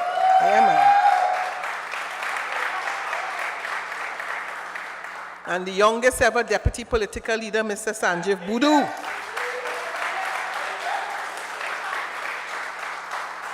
Chairman, Alderman Richard Walcott. I'm making sure I go through the list again. Very important. And I want them to make sure and let the people know who you are. Come, Richard. Let's see you, man. Yeah, man. Well, we already had the Honorable Nyan Gadsby-Dolly, Senator Foster Cummings. Oh, Foster left. He went into the back. We had Colm already. Well, I just want to acknowledge all the councillors, all the aldermen who are here, but especially our minority leader from Tobago, Kelvin Morris.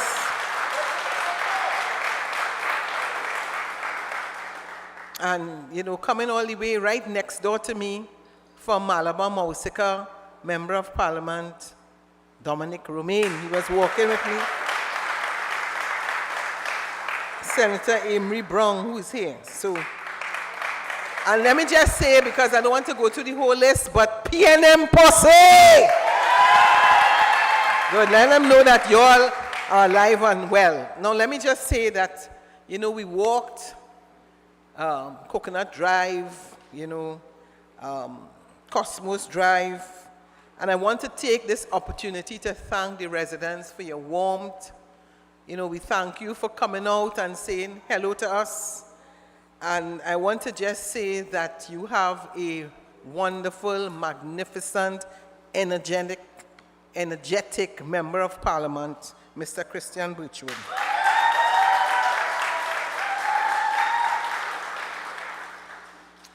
I want to say that I want to give a shout out to Mr. Sepp Harry from Cosmos Drive. I don't know if he's here tonight.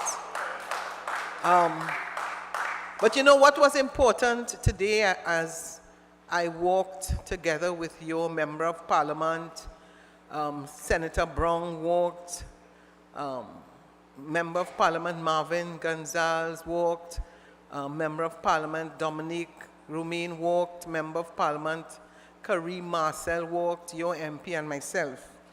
And people came out, and expressed their concerns. And as we walked on Pomerac Drive, and all the bush is now over about 10 feet high.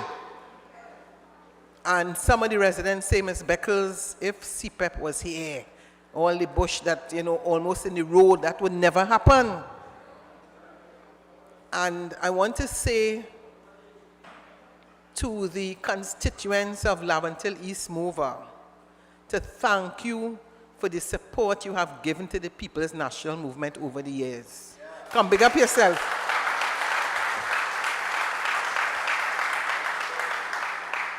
You all have voted for us consistently. I think it's only on one occasion that this constituency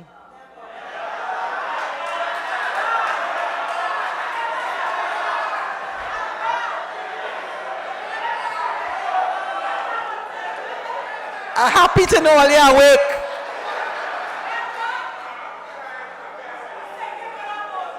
I was testing all you. All you vote for the PNM all the time. All you have always been PNM. All you have always been PNM. All you remain PNM. But I want to say to all you, this time it was a little too close. A little too close.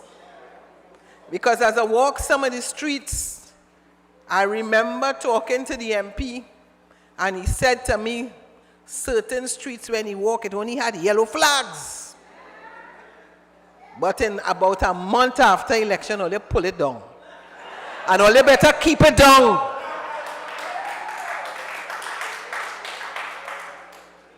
But let us be real. So you all told me what you're not happy about. And part of our responsibility as we walk very early in the number of constituencies is to take note about your concerns. And for a constituency that has consistently supported the People's National Movement, we take special note of your concerns. But I was very happy that Mr. Imbert reminded you that this government at present has 26 seats and can change the constitution and might want to call early local government elections. I want to warn the people of Laventille East Mover, they're coming back again. You see, when they fool you once, they feel they could fool you twice. And I'm telling you, they're going to come back. And they're going to promise you more than what they promised you in 2025. Because in order to win your vote, for the way they are abusing you, they're going to come back and promise you. And you have to decide if you're going to believe them again. They come in all forms. And they tell some of the young people, as soon as they win, what they're going to do, what they're going to give you. They're going to give you a house, they're going to give you a job. And we know that a lot of our people stayed home, but we also know that some of you voted for them because you believed what they told you. Because they came with their arms outstretched. And I recall when the Honorable Prime Minister was sworn in President's house, I love you. Everything is I love you and I love you. About 50 times she said how much she loved you. And you know what? Plenty of people believed her. But you tell me if a prime minister really could love her people when within 1 month every CPEP worker gone home, every contractor lose their job, every reforestation worker gone home, every reforestation contractor lost their contract. And even up to today, they sent home workers from LSA. And so many people, they are not renewing their contracts. And when they're not renewing a contract, they're just putting a lot of things on hold. So you go to the several ministries for a grant, whether it be the Ministry of Housing, whether it be for self-help, everything on hold. Because the government on hold.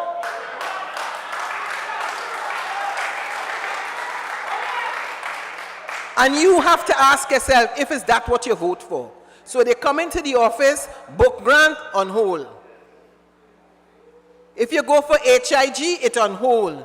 You go to land settlement agencies, and you know that the government had put in place those HVIP houses for persons who could not afford your house falling down.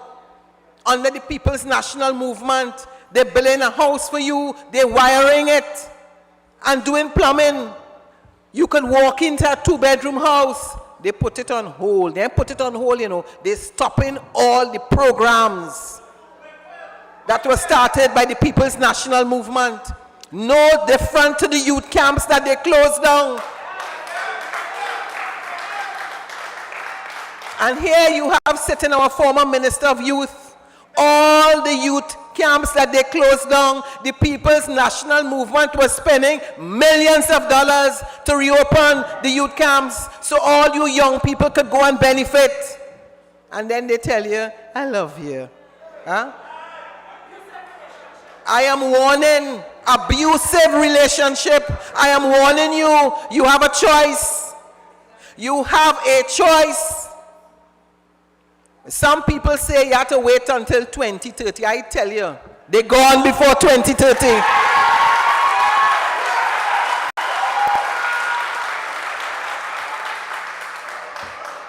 You have a son of the soil here. As I walked, everybody know Mr. Birchwood, and there is nothing better than to have somebody from your own community. Educated under the People's National Movement. become an engineer today to help build a community that he was raised in. And I want to say to you, the people of Laventille East Mover, give him that support. Because the time will come again where you're going to vote for him so he could go into government and he could become a minister and represent the people of Laventille East Mover.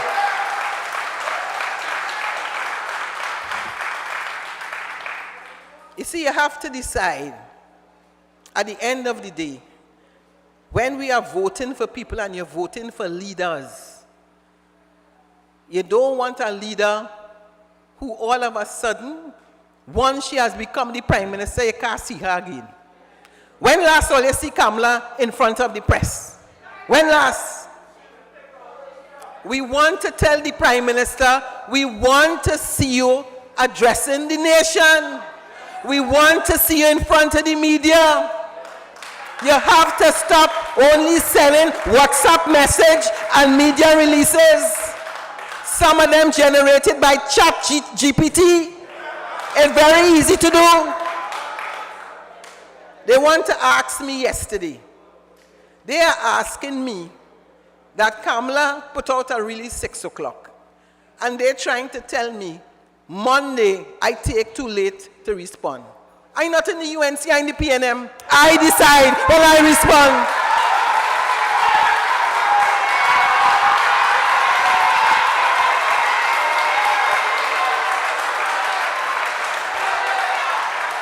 You can imagine that? I am the political leader of the People's National Movement.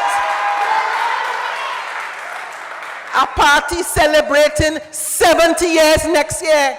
And we have always been PNM, PNM, PNM.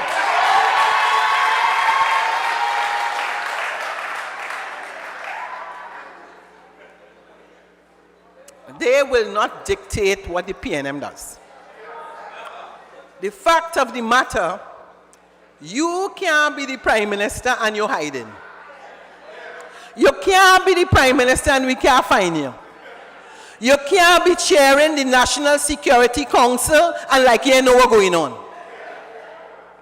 People of Trinidad and Tobago, let me just say to you all, this is serious business. We cannot have, I could ask some of you here, it's not only that they send home people. You know how hard it is that they're paying you late? They're paying people late. Some of all you used to say, oh, Mr. Imbert, stingy.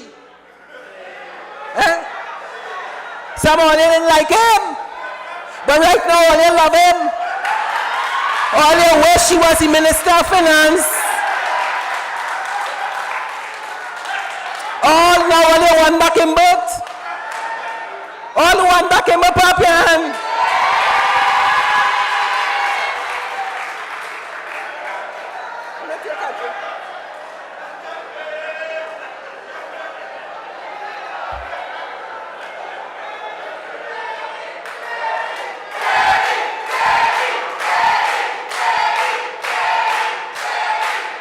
Listen, for the 10 years that Colm Imbert was Minister of Finance, all you ever get this salary late? The people there for 100 days, and after the first month, you're getting your salary late. Imagine poor pensioners. You're going in the bank, push your little card, no money. Days, you're waiting for money. I hear even in their own corporation in Mayaro, no money. Recently in Tunapona, no money. I mean, what is really going on with this government? So let me read. They say that you get things by email and by WhatsApp and all kinds of things. Because all we have is clear evidence that they can't do the job. They cannot run the country. And if you know you can't run the country, then let somebody else run the country. and put it back in the hands of the People's National Movement.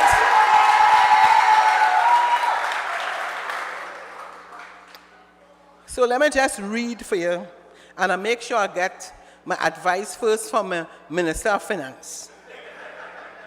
So they sent out this notice today because it's looking like something wrong.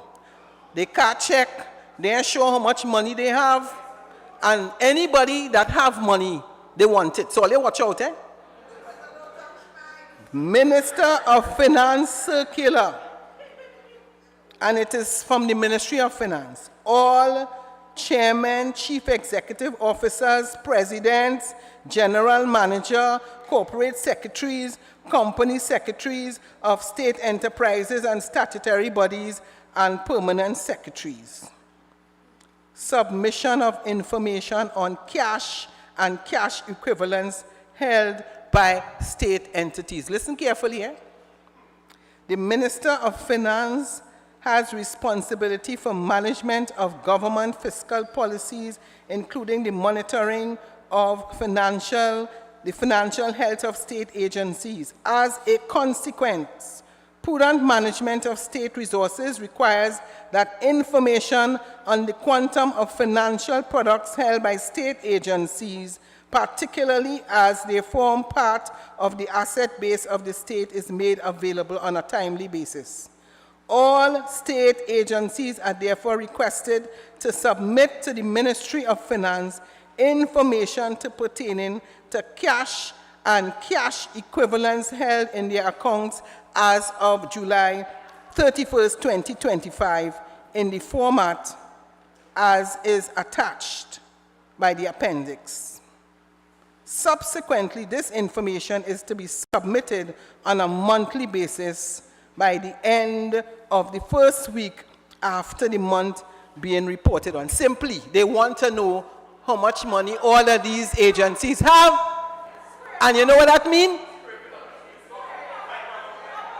They're scraping. Now, I am not the Minister of Finance, and I'm not an expert in finance. But something wrong. And all you pay attention, because it's very simple. When you put square pegs in round holes, you're going to have trouble. Now, every government might have a few square pegs, but like they have the whole government is square pegs.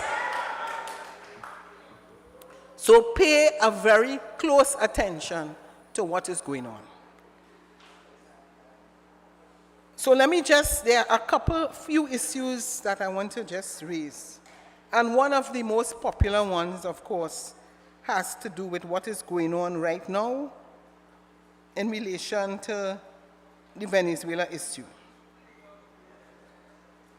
Because, you know, I don't know if you all recall that the Minister of Foreign Affairs, when they asked him exactly what is his position, he made it very clear, we're not getting involved.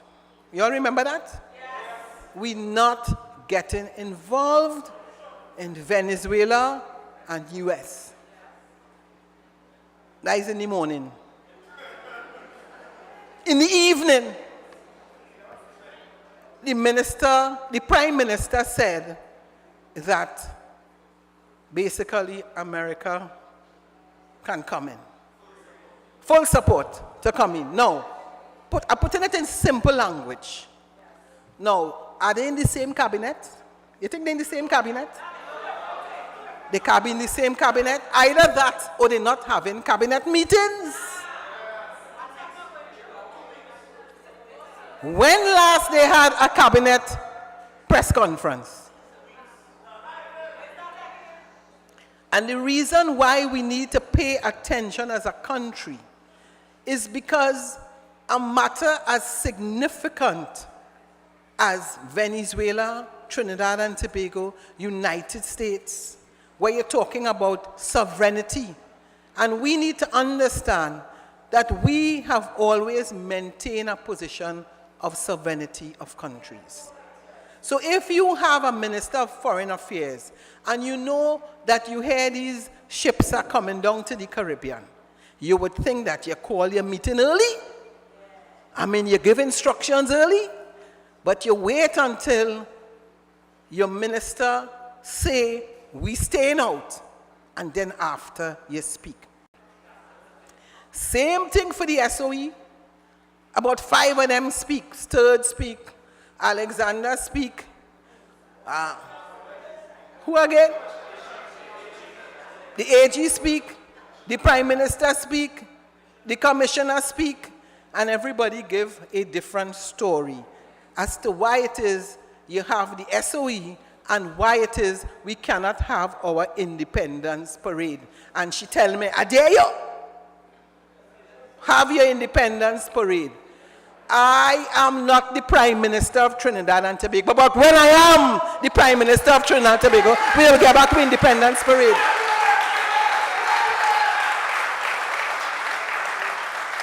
I must have an independent, you know what is an Independence Parade? An Independence Parade is held because our defense force, our police service, our fire service, they train for months. It costs money. Our cabinet in February approved the sum of $1.5 million for the Independence Parade.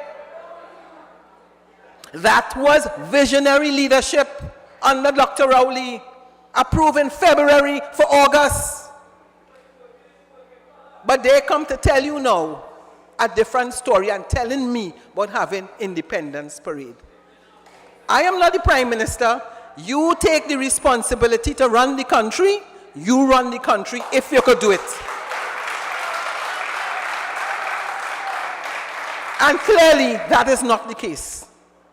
So we heard all the stories about the 3 ministers, they're threatening their lives and what have you and what have you. But I heard when they had all the meeting and the threatening, I heard Mr. Sturge say that if they don't sort out certain things, he's going and resign. So I want the Honorable Prime Minister to tell us if Sturge didn't offer his resignation. Because, you see, if it is that everybody giving a different story and it ain't making sense, you know what they say? It have a certain time when the couture will get out of hand, and it start to get out of hand. So pay attention. Do not drop the ball, because every day is a different distraction. And I want to say that as our former Minister of Education is here, who would say to the young people from time to time, make sure you understand the value of your education. At this point in time, we have to spend a little more time educating ourselves about CARICOM, educating ourselves, read up about what is happening with these vessels that are coming. Find out when they tell you a nuclear submarine coming. Go and read and find out what is a nuclear submarine so that you could understand the complexity of this particular situation in which we find ourselves. Don't let nobody tell you, there is nothing that you cannot find out. You can find out about the cost of the vessel. You could find out how much people on the vessel. You could find out how much equipment on the vessel. So you put yourself in a better position to understand how important this issue is. Let us remember that when we talk about CARICOM, we are talking about 15 member states and 6 associate states. Let us remember that CARICOM was born in 1973. And at that time, you talked about important people like Errol Barrow from Barbados. You talked about Manley from Jamaica. You talked about Eric Williams from Trinidad. You talked about Burnham from Guyana. Serious business we talking. Because we understand that when we are united as a body, as a CARICOM body, nobody can beat us. So we have maintained a position of strength and of unity. When people forget their history, they're doomed to make some serious mistakes.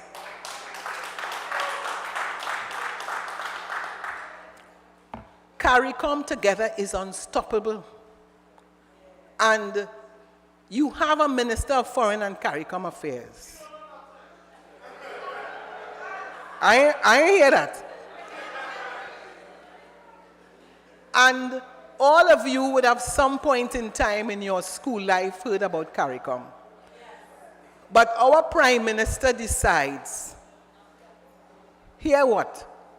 All you talk for all yourself, I talking for myself. We have been hearing for years and years about CARICOM meetings. We have a former, one of the best ever ministers of Foreign and CARICOM Affairs, Senator Brown. And you would have listened to him yesterday give them an education on foreign affairs. What are they saying to us? Well, I mean, listen, just imagine all our brothers and sisters in CARICOM, just imagine what they must be thinking when they hear our Prime Minister say, she ain't talked to nobody and she ain't talking to nobody. Ladies and gentlemen, brothers and sisters, folks here of the People's National Movement, please keep your ears to the ground. Those of you who might be too old, some of you are too young, some of you may not remember Grenada. I was a student at the University of the West Indies in Barbados when they invaded Grenada. And it was one of the most challenging times for us in the Caribbean. And you remember the position taken by Dr. Eric Eustace Williams about the issue of sovereignty. And for those of you who don't know, simply educate yourselves, because you're going to hear the word from time to time. You're going to hear CARICOM. Tomorrow, you will see that there is another news clipping about what took place in the United States today. And daily, you are going to hear certain things. And if we do not educate ourselves, then we are going to find that there are challenges in terms of understanding what is taking place. I want to caution you that this government has perfected the art of misleading people. And if you are not careful, you hear one story today and you hear another one tomorrow, and you're never sure where is the truth, if it is at all.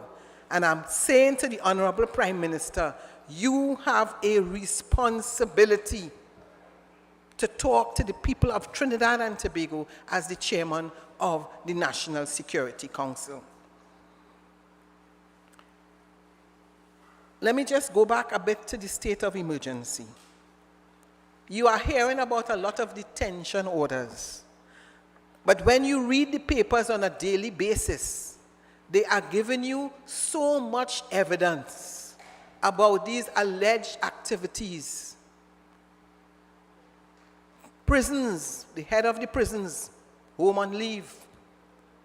They attempted to send, or they sent the head of the defense force on leave for 1 day, and he was back. And you are hearing all of these stories. No arrest.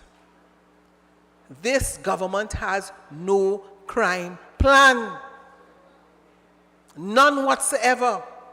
And all they want to do is to give you the impression, as they did when they had the last state of emergency, that when you calculate the murders at the end of the year, they are going to be able to tell you, if you compare 2025 with 2024 and 2023, they'll be able to say it had less murders, similar to what they did on the last occasion when there was a state of emergency.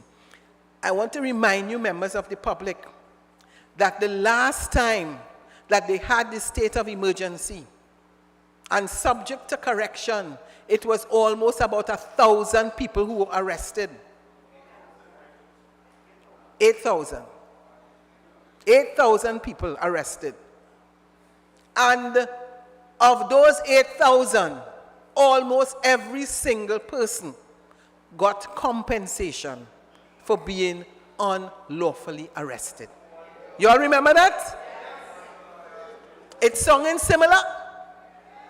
But what they wanted to tell you, when they did the data and they did the analysis, they used the year that they had the state of emergency to show you and say, here what? The crime was done. So they're going to do the same thing, the exact thing. Have a whole set of people, have detention orders, and then those thousands of people who were arrested at the time, pay them compensation. And all of it is because there is no crime plan. They would easily tell you that there is some $2.8 million hit on 3 ministers.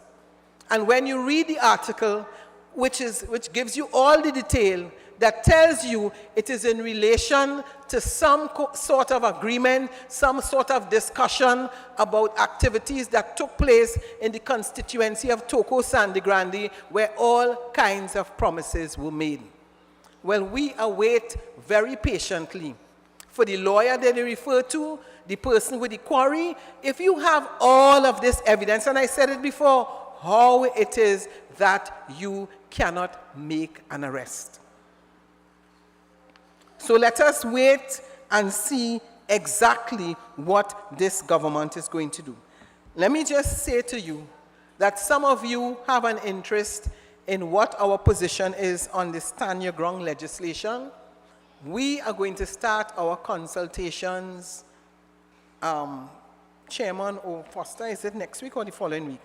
Following week, we are going to start our consultations. We are getting our advice. We are not letting the UNC dictate when we do anything. We are going to do it when we are ready. We have gotten our advice from our attorneys, and right after independence, we are going to start our consultations. I just want to deal with a bit of party matters, and I want to say to you that following the elections, we have realized that a lot of our people stayed home. A lot of you were not happy. We understand you were hurting. I am here for the first time in the Laventille East Mover constituency, and I have said it in many other constituencies, that we would be the first to say sorry for whatever wrongs that have been done.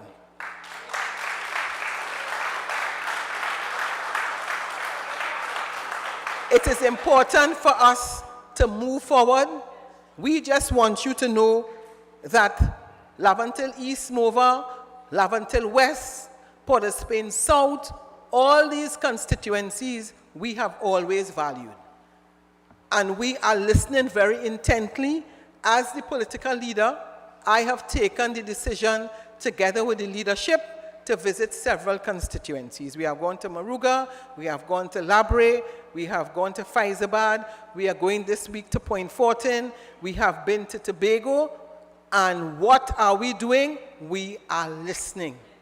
And we have understood sometimes you need to listen more. And if you listen more, chances are we wouldn't make some of the mistakes that we have made.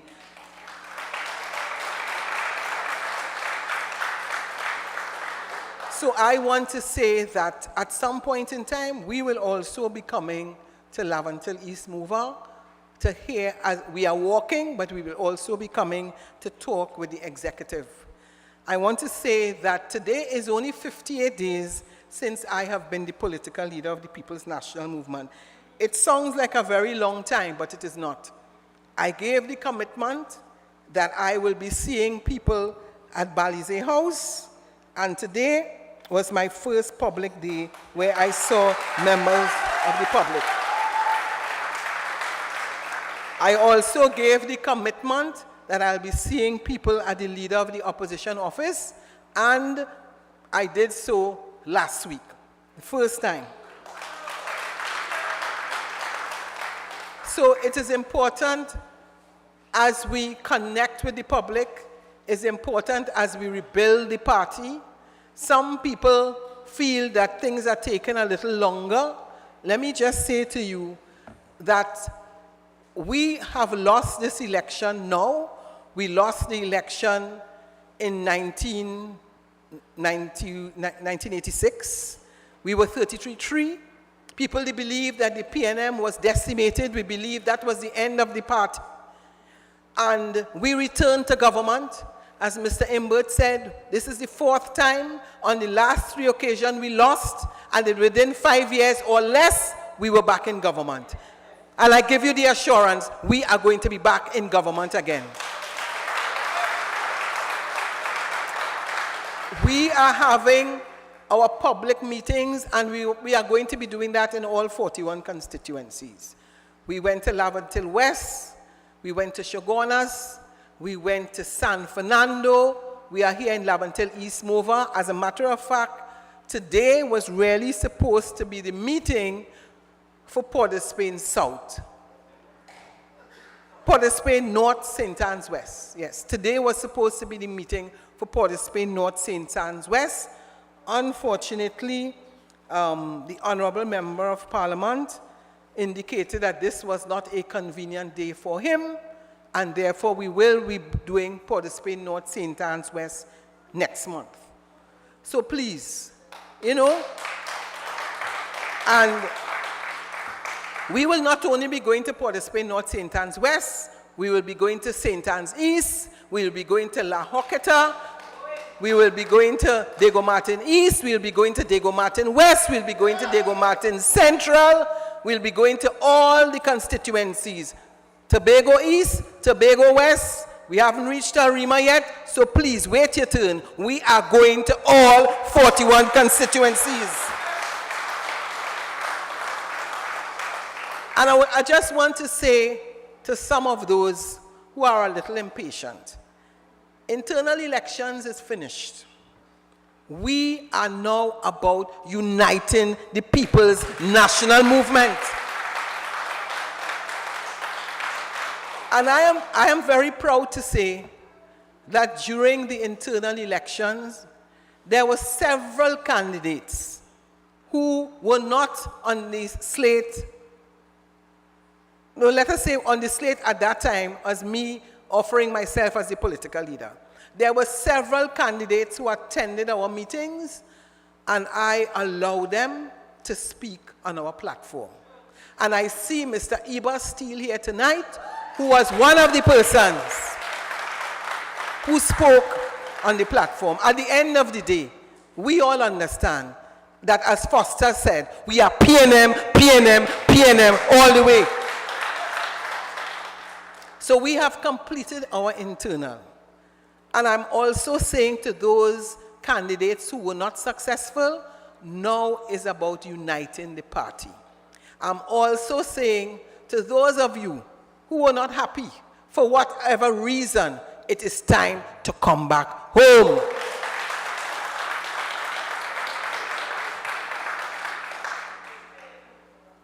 One of the important things about being in opposition, as much as we do not like it, you have an opportunity to compare. You have an opportunity to compare. And you see what it was like under the People's National Movement. We are in the month of August. This is the month where you have to buy school books and uniform.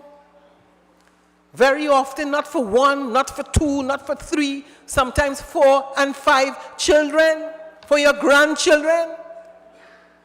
And this wicked government sent home so many single mothers, so many parents. Could you believe that? Send them home around the time when they should be buying books and uniform. Well, you really feel them people care for you, boy? Huh? And now you have to be begging and pleading, the book grant already. There are so many constituencies where people waiting a year, 2 years. You can't get your pension. You can't get your public assistance. They have no officer. In addition to the fact, and the CPEP workers, unemployed, no job, and they go to social welfare and they're telling you, nah, not for CPEP workers, not for reforestation workers, all they can't qualify. You really feel that would have happened under the People's National Movement? Never. So I want to, as I wrap up, people, you have the opportunity to compare. Compare the policies of the People's National Movement and whatever is called the policies of the United National Congress. Because you must remember, this is a government that told you no property tax. You see, in order to make themselves marketable, no property tax, no this, no that. But you all should not really be surprised that they sent home almost 30 to 40,000 workers. You know why? And I'll give you this last one. When they went into office in 2010, too many of us forget, they said to you, everybody who reaches the age of 60 years will get pension. Look, all you forget already. They say it doesn't matter, you don't have to qualify, nothing. Everybody getting it. They get into office, and when people ask them, what about the pension? All you remember what they say? It was a misprint. You could believe that? These people totally deny that they told the public. All of a sudden, you know, like when a man say, this is not my child. Them say, that is not theirs. But let me give you the final one. You see the 10%?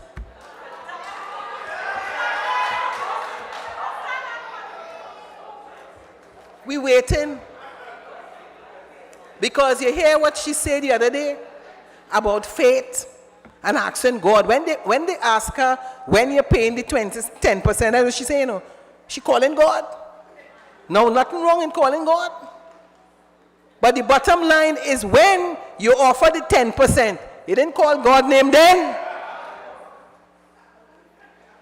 So people of Laventille East Mover, people of Trinidad and Tobago, people of Laventille West, people of Laventille East, people of Arima, people of San Fernando, people of La Joqueta. This is not a joke. This is not Dolly House politics. I am saying to the Honorable Prime Minister, it is time to get up. It is time to wake up from your slumber. If you can't run the country, let people who could run it, run it. I want to say thank you to the people of Laventille East Mover.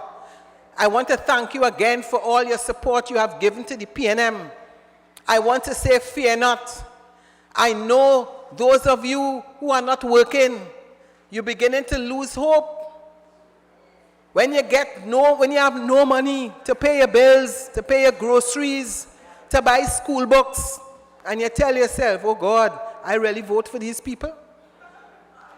Time is longer than twine. Do not lose hope.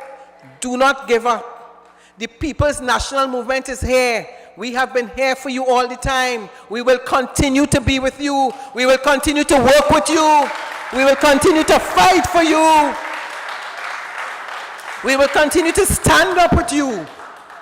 And I say to you, great is the PNM, great is the PNM, and we shall prevail.